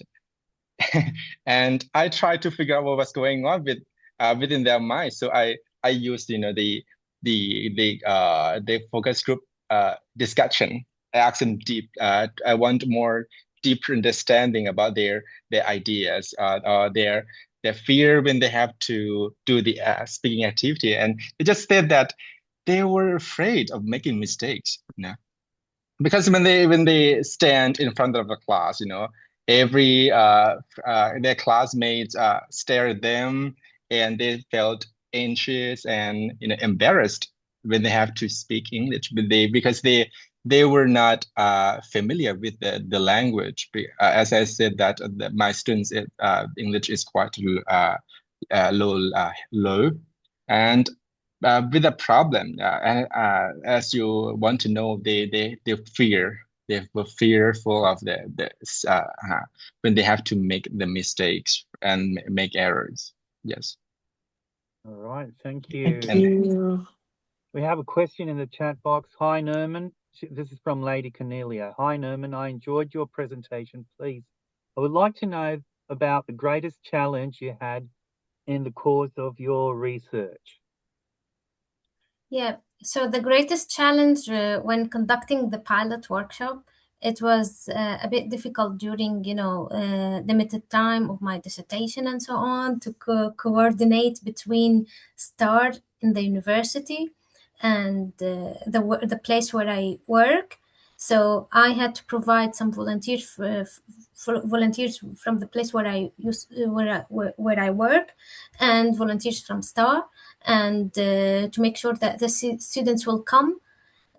So it was a bit difficult to coordinate all this, but in the end, like, I did it. Yeah, and as I said, it was just because the students were on a break. They were preparing for their dissertations and so on.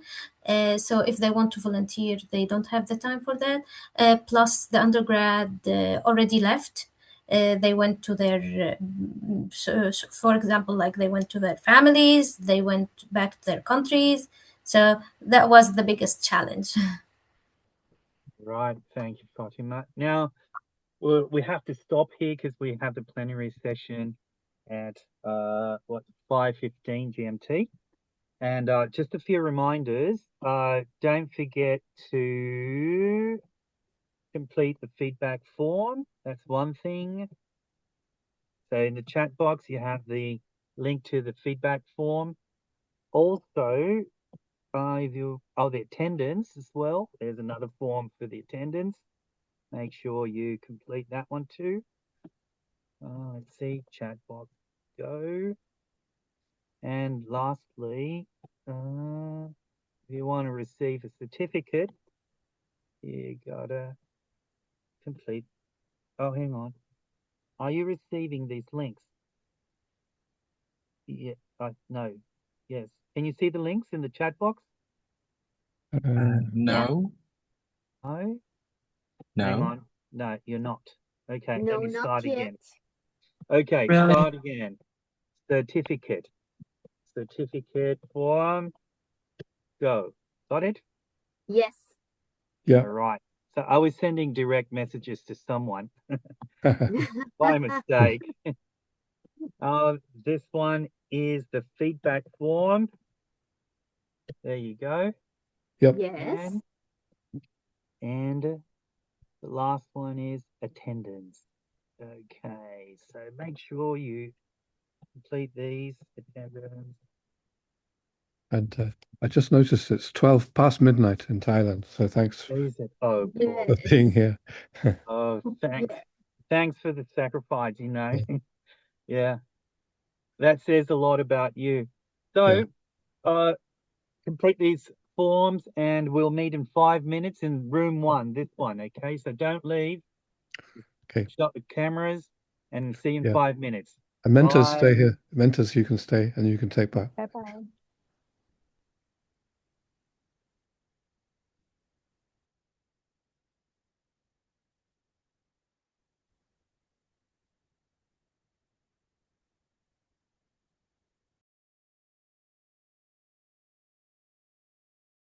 Thank you.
Hello, everyone.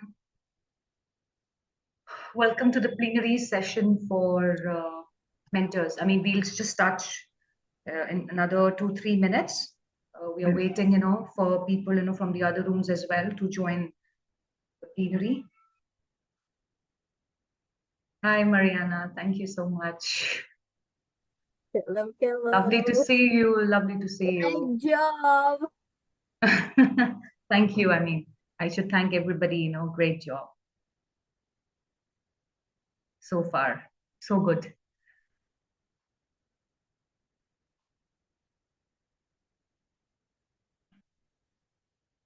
Okay, so somebody is asking what is next. Everybody completed the form and we have break, then meet again. Yeah, so we need to start with our next session. That is the plenary, for the mentors, where all the mentors, this is going to happen in room 1 only.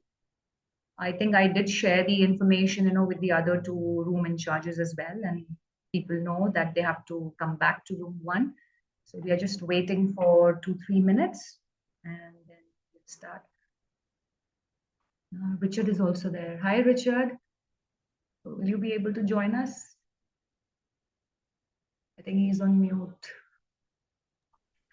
Yes, it's basically for mentors, but yes, I mean, if teachers wish to join and listen to their experiences, of mentors, I think it would be great as well.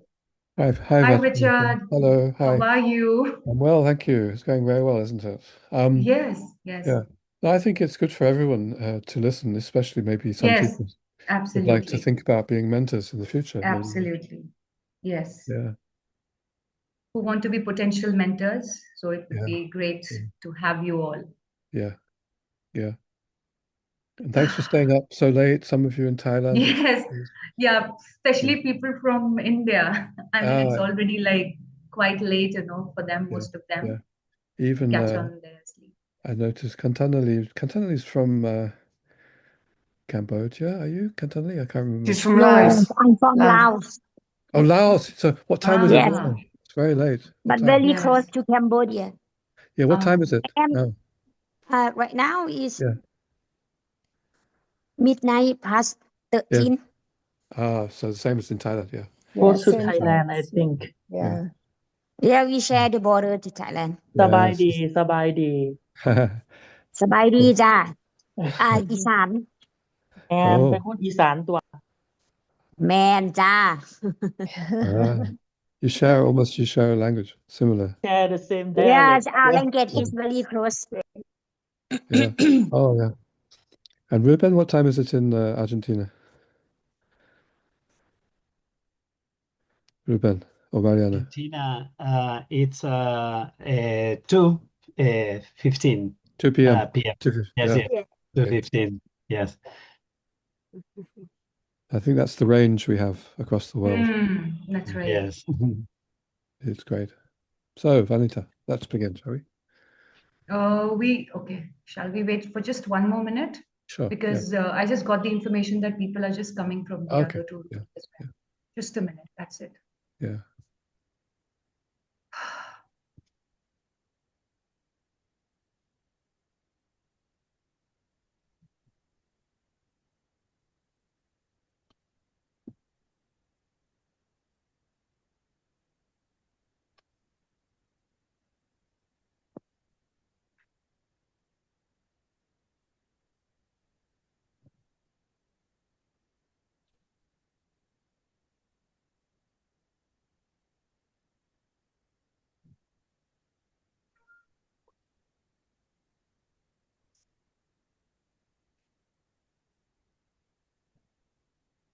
Yes, it's 10:45 in India.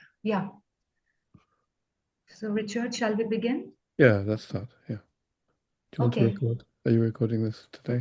Oh, yeah, just a sec. We need to record this. Yeah, I'm recording. Yeah, thank you, Sydney. Thank you. You are the host. I forgot. Oh, yeah, true. Yes, you are in charge of this room. Okay. Shall we start then? So, thank you very much for being here.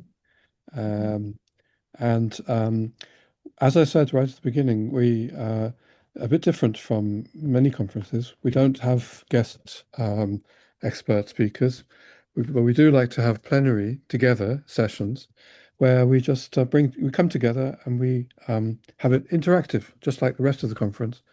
We have an interactive session where we are highlighting the expertise of you participants, especially today the mentors.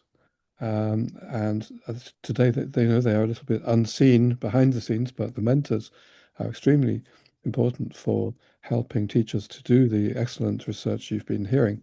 And tomorrow we'll have the same session, same time for teachers. Any of you who have presented at the conference as teacher researchers, please come back and just share together your experiences a little bit more.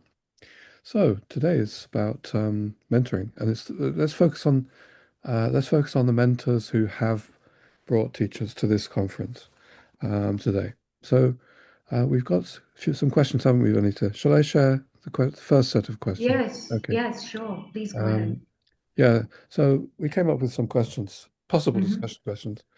First of all, just your overall mentoring journey. So we could talk about any of these in the first set here. We're going to have three sets of questions. One is share your overall journey of being a mentor. Secondly, sharing some strategies of mentoring. And thirdly, the future, your growth and future plans. So first of all, you can answer any of these questions you like, just to share a defining moment that shaped your approach to mentoring, some key challenges and how you overcame them, especially in relation to these teachers who are talking at the conference, but you don't need to, name them. But and looking back, what do you think was one of the most rewarding parts of it? What made it meaningful? So we're sort of looking behind the scenes now, and I suggest that you just take a little time to think about these. But we will look at the chat, but also it would be nice for you to share your screens and just put up your hand if you'd like to answer any of these. And can you watch the hand, Vanita? Yeah, Okay. I'm not able to see any hands being raised as of now. So I just want to say that this session is an opportunity for us to hear the voices of the mentors and learn from their experiences and reflect together on the mentoring journey. So I'm going to put the questions into the chat so that we can actually switch on our cameras. And so the questions are in the chat, so I'm just going to switch that off, and do share your screen so we can interact, basically. Yeah. And I'm going to volunteer one of you if you don't. Yeah, we'll have to follow that. Yeah, I'll have to. Yeah, you'll have to. So to begin with, we would like to invite, all of you, to reflect on your journeys.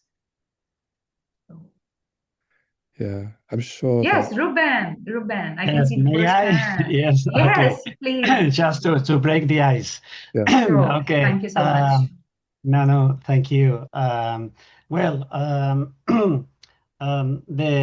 the teacher researchers who presented together with Mariana and myself as mentor and co-mentors are teachers that participated in the teacher research for professional development workshop, which is part of MenTRnet, Mentoring Teacher Research Network series.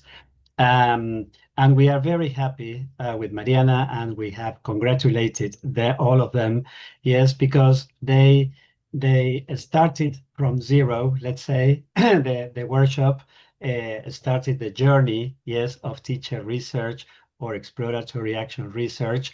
And during the weeks, they start getting involved, yes, with this perspective. And then, well, of course, we invited all participants to take part in this great conference, yes, which is held every year. 7 of them accepted, and well, they have just presented on day 1, yes, today. And maybe Mariana, you agree with me, but we were let's say the lead facilitators of the workshop, but together with us there were mentors as well who guided teachers also, and well. For us is rewarding, yes, a rewarding experience, guiding teachers, working with them, together with them, yes, and making them reflect and see what they can do, etc. Yes. Mariana, maybe you would like to add something else. Thank you so much, Ruben, for sharing that. Yes, Mariana, would you like to add Yes, something? thank you so much. Thank you so much, Ruben. Yes, for all of us, it's a great pleasure. Yes, for the team of mentors, as Ruben said, and for both of us as well. During one of the sessions, we said, okay, we have been in contact with them, yes, almost every day and many times during the day as well, exchanging information, helping, guiding. So, and some of the teacher researchers have shared their experiences, but experiences which are in progress. Yes, so we have invited them, okay, to continue their projects and present the results again, okay, during our next edition next year. Yes, and we would also like to say that I copied and pasted the link to MenTRnet, yes, in the chat box, yes, where everybody can have a look at the activities all the members are carrying out. And there will be information there as well about the mentoring workshop, which, well, Sedan may say something about it. She's our lead mod. And then about the Teacher Research for Professional Development Workshop Series 2026 edition. So for experienced and inexperienced teachers. Yes, you're all welcome. Thank you. Well, thank you, man. I think that's a very good place to advertise a little bit. MenTRnet itself, which is an international network for mentors, but also for those who are interested in becoming mentors. Okay, so we welcome you. We're very inclusive. And some teachers who have done teacher research, maybe you're presenting here, you may feel, oh, I'd like to share my experience. I'd like to encourage other teachers to, engage in teacher research. Well, how can you help them? How can you support them? That's what we mean. That's what we mean by mentoring. And actually, in MenTRnet, together with Research SIG, we have this really good relationship with IATEFL Research SIG. We have 2 sets of workshop series. And the one that's coming up soon, relatively soon, will be good for all of you who do think you'd like to become a mentor, maybe. And that's the one that Sedan is leading about how to be a mentor. And that's probably going to be in April, May. And if you will see information about that on this website, maybe later. Yeah, we will advertise that information in the coming days. Yeah. Great. And we will At the publish beginning of May, mainly. Sorry to interrupt. Okay. Oh, beginning of May, yeah. So by Facebook and groups and things like that. And the second one is, and then some. So what we hear about is that some of those people from last year have become mentors. They've mentored teachers, and there's another workshop series that Mariana and Ruben are leading, maybe September, October, for teachers to become teacher researchers. Yeah. Richard, Hazara has raised her hand. I think she wants to Go share ahead, something. Hazara. Yeah. Hazara. Yes. Yes. Hello. Thank you. Go I think you're on mute. Yeah, you're on mute, yeah. You're on mute. Hi, hello everyone. I'm so excited to be a part of this program because this is for the first time I have this kind of an experience. So I had 3 mentees and I happen to know more about this teachers research on MenTRnet and all by attending service teachers empowering program. They're at Regional Institute of English, RISA, at Bangalore. So the faculty, they really helped us. Though we had an action research, exploratory action research, and followed by the real research in the classroom. So the faculty there, especially Dr. Ravi Narayan Chakrakodi, really encouraged me to be a part of this kind of a program. And the faculty enlightened us that formerly we were going to the classroom with the old strategies for all the children in the classroom, same classroom activities. But after attending this course, we had an enlightenment that this is not the way we should go to the classroom. We should know the children, we should know their background, their economical, social, everything we should know. Then only we can support. So I have done my research there, and also I have been mentoring 3 of my participants, my colleagues there, and I had a very good experience. The first one is that we got a close relationship because teachers got connected each other. So that's a byproduct of this one. Let me hint that here. Anyway, the mentees, they were very happy that formerly they were 1 or 2 were hesitant to come to this platform, to this research, because they had difficulty in using this technology, posters, using Padlets and all. But one among them was an expert in this, that is Praveen sir, and they could help each other. So anyway, that was a great experience for the mentees. They really shared with me that they could be content with the children, because that children needed succor and support of these teachers. So only by knowing them, we can adopt or implement the strategies that is suitable to their learning style, the environment of the classroom. So they are very happy with this. I did not have any difficulty in reaching out to them. Formerly, they were hesitant only because they did not know how it works.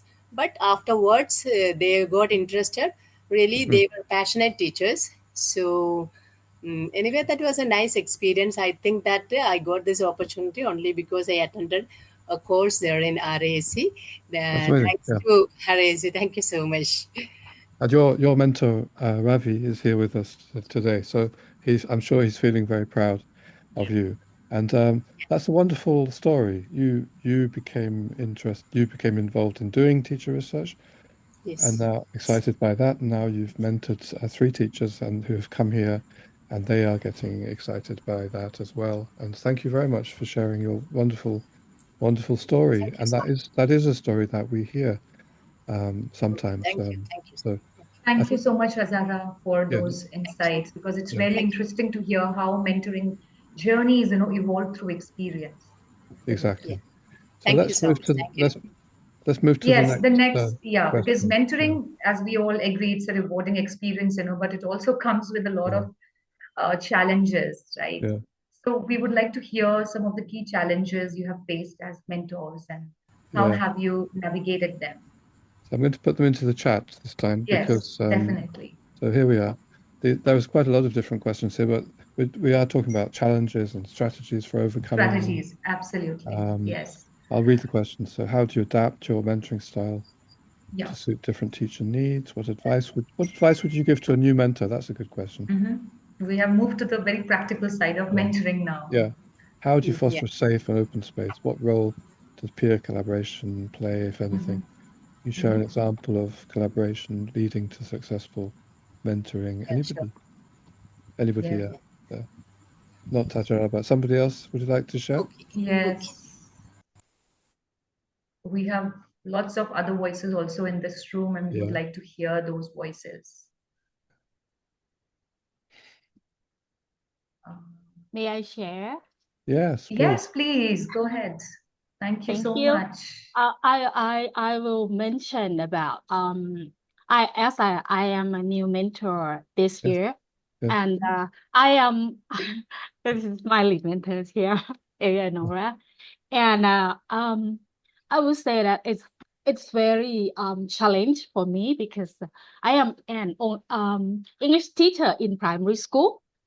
Yeah, and I have to I did mentoring with secondary school teacher. Yeah, but and he's here too. We work together. I would say the power of learning together is the best because I have a lot of things to learn on my journey with my lead mentor Eleonora and my mentee Tanwat, and we are a team and we learn together. And at first, I think ER is the first. I mean, the process, step by step, and we have to follow the schedule. We have to follow the tentative schedule, and we have to do a lot of things, make it happen along the way until the end. And but the thing that I have learned a lot is mean that I have a chance. I have a good chance with my LM because she gave me a chance to join Google Meet and see she did mentoring with her mentees, and I can join anytime.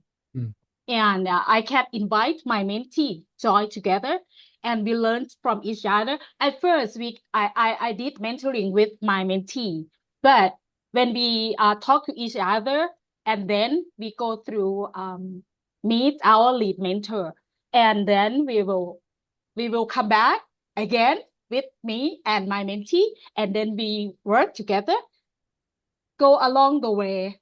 If we have a chance, we join our lead mentor, and it's see my mentee can present. He had a great chance to present Thailand TESOL, and I feel very appreciate that time. And one more thing that I would say, thank you very much for Professor Richard who give me a chance to post it on the screen at Thailand TESOL. Yeah, at that day, and I feel great, and not more. Just I mentioned the names above. I mean, every teacher and researcher here, it teach me a lot. This is my first time to be a mentor, and only one mentee is left with me. And I feel great, and thank you very much for all of you to give me a chance and great opportunity to share and being in the project. Thank you very much. Well, I have to give a personal thanks to you, Wilai, because you were not at the conference, but you gave your permission for me to share your story in my plenary at Thai TESOL. So I wanted to put teachers at the center. I wanted to put you Thai teachers at the center of my plenary at Thai TESOL. So you helped me to do that by letting me share your story.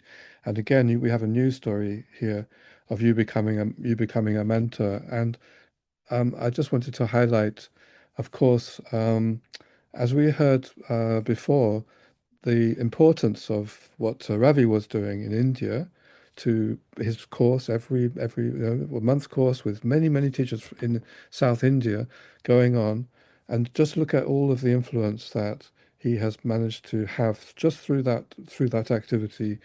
And then in Thailand, of course, the context surrounding your experience, Wilai, is the project led by Rachanee, who's here, and Sontida at KMUTT University, and their commitment to this idea that people should do teacher research, exploratory action research in this case, but we are not just talking about that approach. This is open to everybody, teachers research online. And then, but also emphasizing trying to support people like Wilai to become mentors. So that project, the idea of there being an initiative which is carrying on is very important. So thanks very much, Wilai. Thank you for sharing that. Yeah, may I say just a little bit thing here? Yeah. I would like to Sure. say thank you very much for Ajahn Rachanee Ka give me a chance to join this and being a mentor trainee for the first time. And this year I gonna practice new position TM trainer and mentor. And thank you for giving me a chance again. Thank you ค่ะอาจารย์ Rachanee ค่ะ Okay, so that's important. Thanks. And I think for something else important you said is being sort of on the level, sharing, we're all learning from each other. So mentors are learning, mentors are benefiting from from the mentoring of the teachers. This is something very important that is happening, that we are learning as mentors. So we are gaining stuff from the experience. And because you're a primary teacher, but you were mentoring a secondary teacher, it's sort of kind of the opposite of a normal hierarchy, isn't it? I'm sure you were a great mentor, actually, Will. I can tell just from you talking to you. Tanawat is nodding. Yeah, and Eleanor is there. So, anybody else like to share? We're talking about effective strategies or effective ways for guiding teachers. I'm sure you must have used, a lot of interesting strategies. So it'll be, great for others also to learn from you. Actually, Vanita, one thing, I can see so then, but Vanita, one thing we might mention is usually after this conference, we try to organize an event with Research SIG where the mentors actually give presentations themselves about their mentoring experience. Probably we will do that again. Yeah. Yes, we invite them to share their stories of mentoring teachers. Yeah. So we'll keep you posted, about that event as well. Yes, Adam, over to you.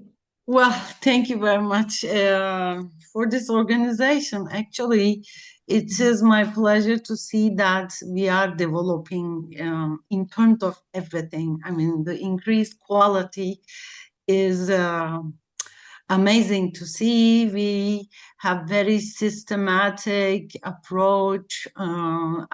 Even I can see from the feedback session that we are very focused on getting to the point answers for development. That's very positive to me, and I'm very proud of it.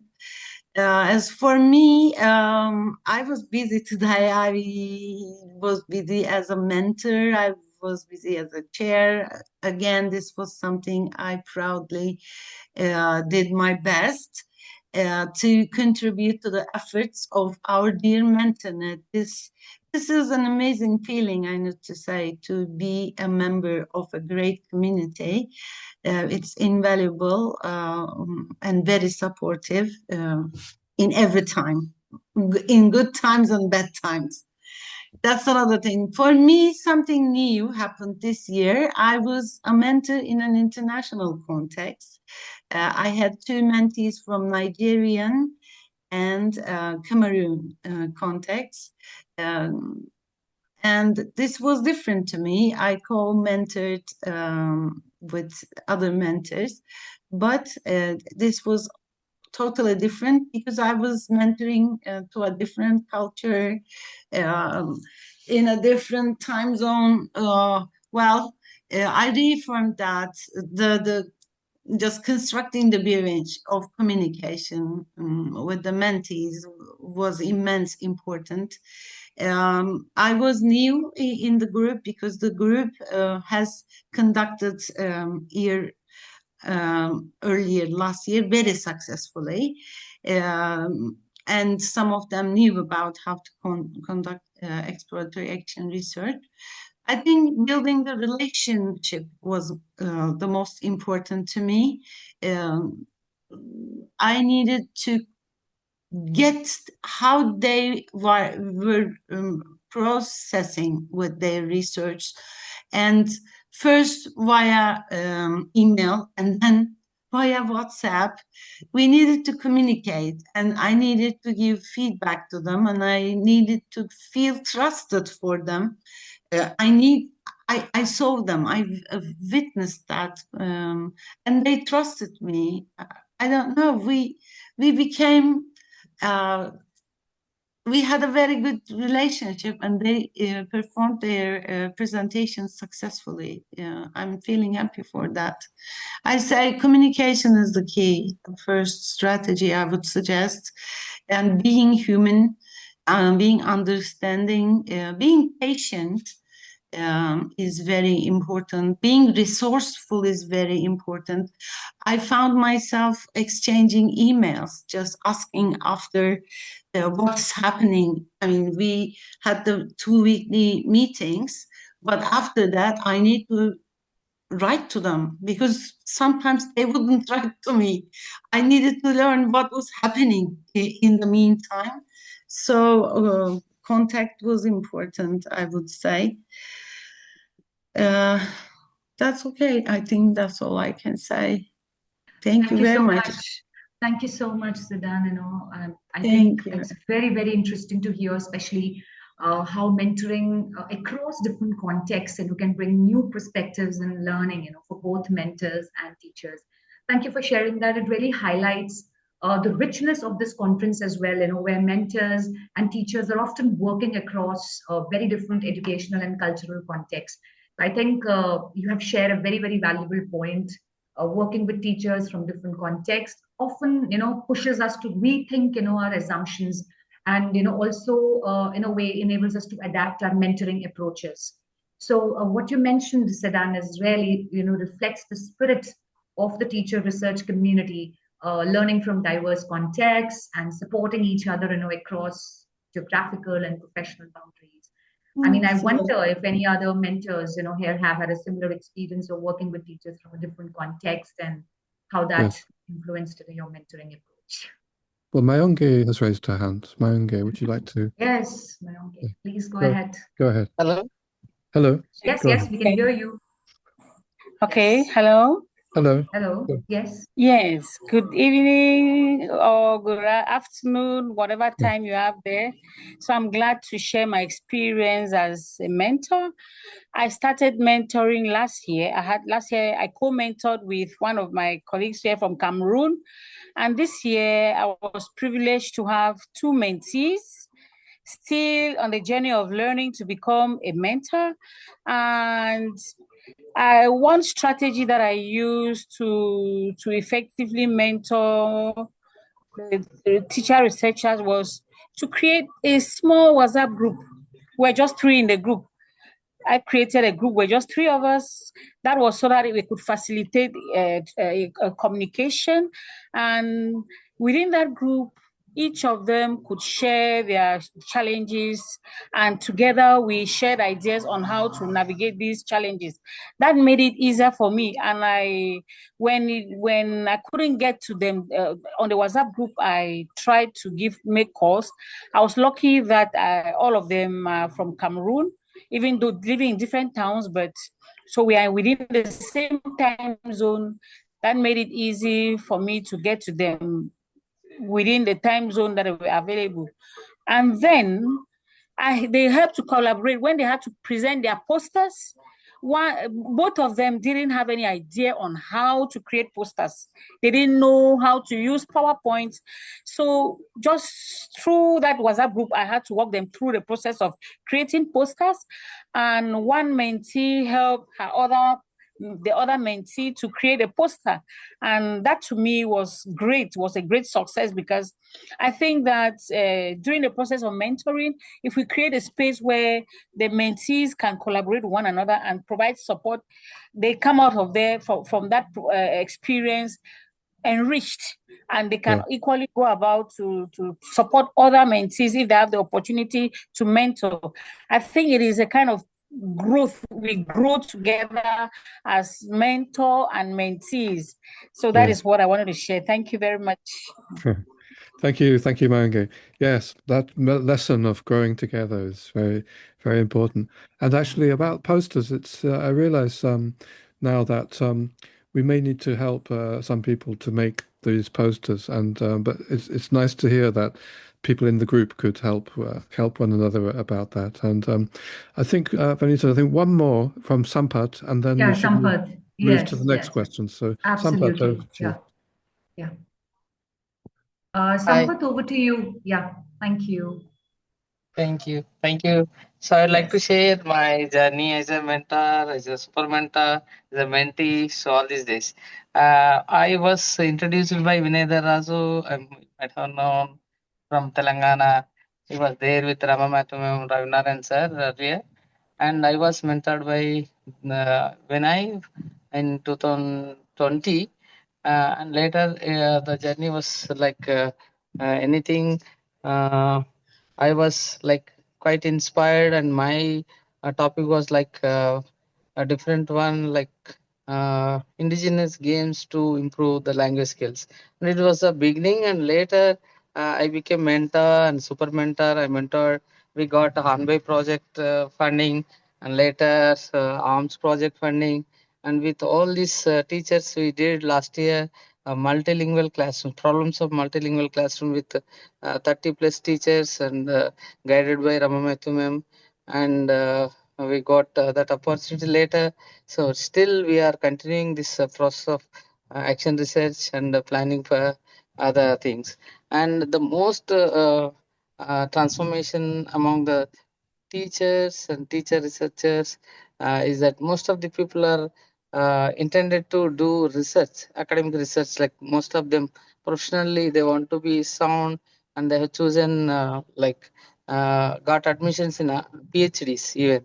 Most of the teachers from our side, and later myself, I became like now going on attending so many conferences, national level and international level, and recently I got awarded with Fulbright scholarship, and connecting the people all over the world. And I have 20 plus teachers from different countries, and I am planning to connect with them to introduce this action with those friends. And it was quite interesting that a transformation among the teachers, as well as their satisfaction levels as a teacher researchers for a short period.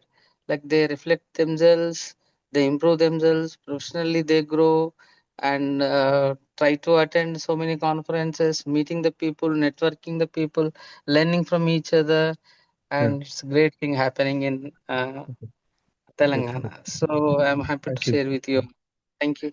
Thank you for sharing your journey, Sampat. And again, yeah, thank you. Hello, and thank you. Like this idea of a big group in Telangana in India who's supporting one another. Then we heard just before from Cameroon with Erica Kembe, of course, leading in there, and others from this network helping with Sudan and Anna, for example. So thanks so very much. We see the power of these local networks. Goodbye. Goodbye. Thank you, Sampat. Yes, So finally, I think we need to move to the last set of questions. Yes. So before we conclude, yeah. let's look ahead and reflect Yeah. on how mentoring shapes us as professionals. So I think Richard has already posted the questions. How has mentoring teachers influenced your own professional growth? Yeah. If you could change or improve one aspect of how teacher mentoring is organized or supported, what would it be and why? Anybody like to share your thoughts for going forward? Yes. Whether you're a mentor or maybe a teacher?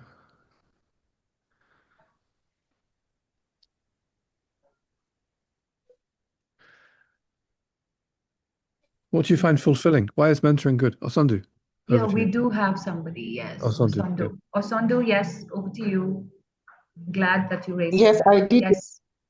Good evening. Can I get the question again? Can it be displayed on the screen so we can, effectively give answers? So you want on the screen? Yes, of course, because I know that the questions are for mentors, and no, I don't okay. think it's on the screen here. So he wanted to see on the screen. So because people can't always see the chat. So here are the questions. Okay. Yeah. But Anna just mentioned that the questions are for mentors, so I don't think that's in my place to answer. I thought it was general. Okay. Tomorrow, come and share your experience as a teacher thank researcher in the plenary tomorrow, because I'm sure you'll have Yes. interesting things to say. Absolutely. Okay. Anna. So maybe some mentors would like to share why it's useful, why it's valuable for you to be a mentor. That might encourage other people to become mentors. What do you get out of it? Why is it useful for you? What have been the key takeaways for you, from the entire mentoring process? process of mentoring. Yes. We've heard some, haven't we, already, like how proud you feel to see your teachers developing and being here presenting. And that we've also heard about how you feel that you are learning about teachers' real lives, real experiences from Mayangi. And yeah, anybody else like to share? Yes, Richard, I would Yes, like to say Mariana. that Yeah, sure. yes, I would like to say that well, being a mentor has helped me to become a better listener, right? Yeah. Yes, working with mentees in Argentina, but working with mentees in different contexts. Yes. Yeah. All right, because first of all, I have had to learn about their culture and then to be a very, very good and attentive listener. All right. And then to think about good questions to ask.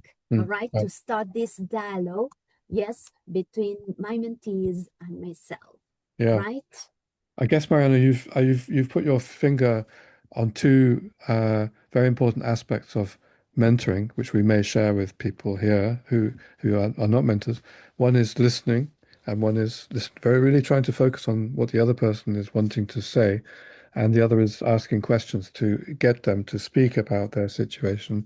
But you're saying, to be a mentor, you need to do that, but then you can improve those skills as you mentor, and actually those skills are quite useful in real life, aren't they? I mean, you're saying, and the interesting thing you said, I think, is because we do interact sometimes across cultures in this way, like today, we need to do that, don't we, in order to understand each other from other contexts. And you've said that through your experience of mentoring across cultures, actually you're becoming better at that. That's good for everybody. That's good for all of us in this world, and intercultural understanding. And if we are English teachers, particularly, it's very important, isn't it? Thanks for sharing that, Mariana. Those are great benefits. Thank you so much, Richard. Thank you so much, Mariana, for sharing that. Thank you, Vanit. Thank you. Yeah, and I just would like to add that one aspect that I would like to see strengthened, when I reflect on my mentoring journey, is the structured support and community, for mentors themselves.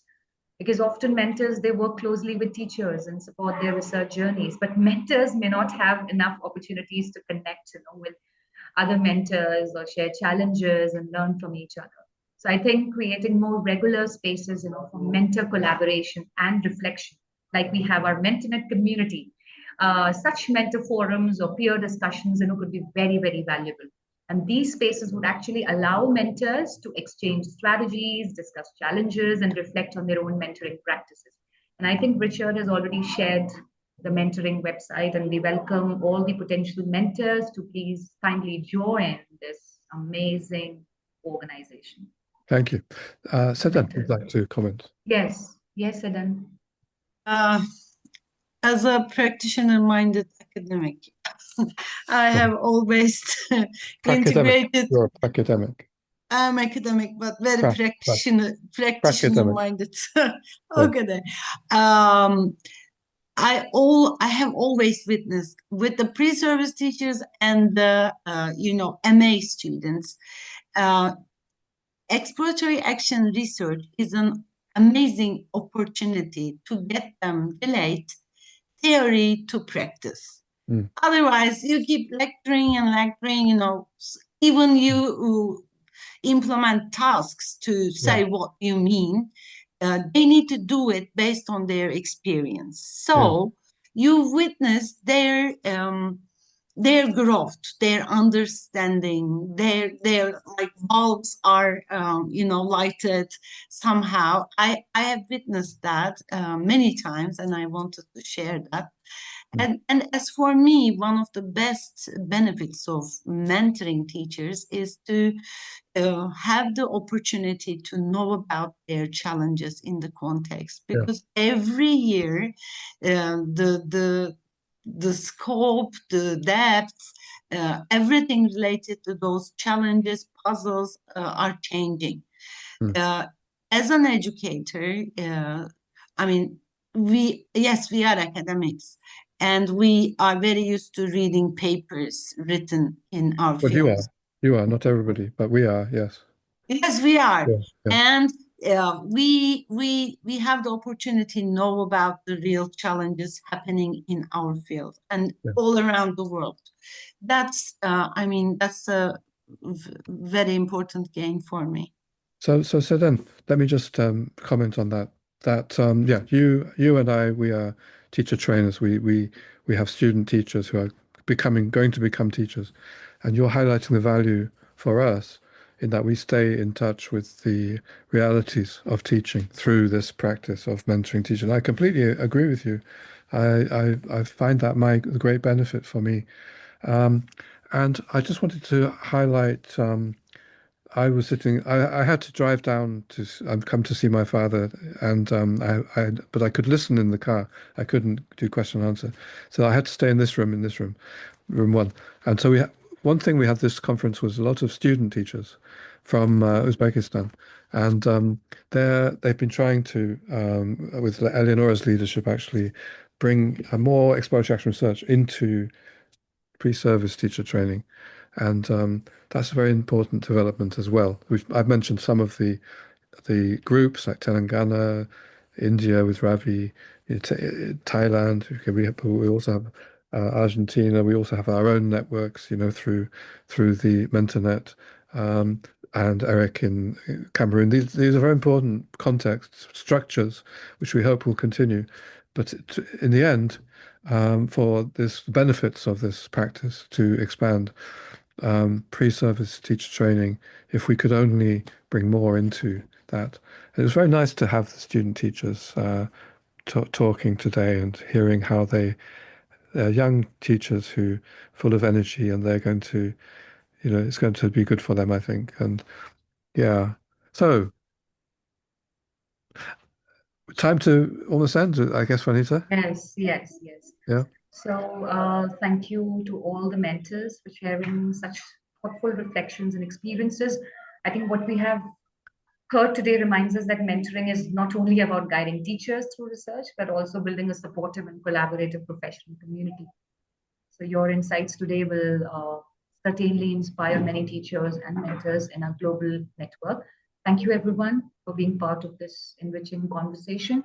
Thank you, Richard, who has been the driving force and who has been the driving force and source of inspiration behind the teacher research movement. Well, what's great is we're all putting energy into this, all of us. Yes. And Ernesto is there as well. So yes, our thanks also to Ernesto Vargas Gil, the coordinator of the IATEFL Research SIG, for his continued support and for encouraging initiatives such as this conference. Fantastic. So come back tomorrow, everybody.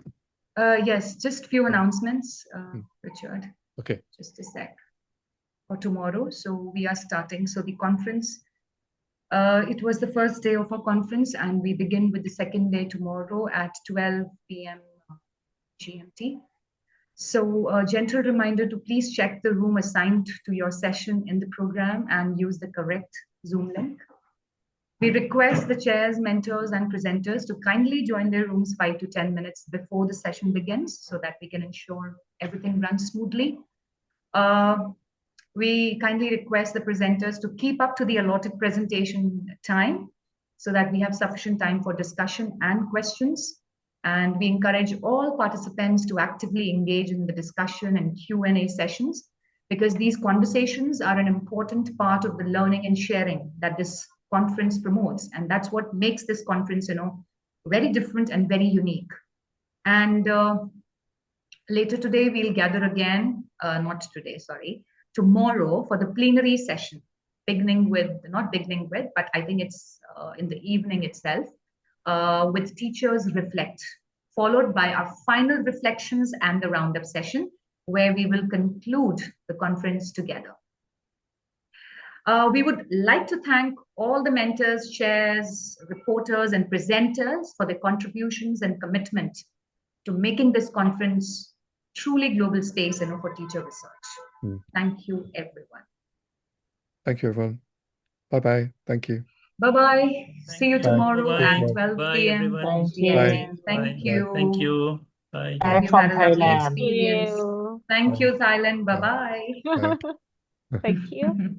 Bye-bye. Thank you. Bye, Sharon.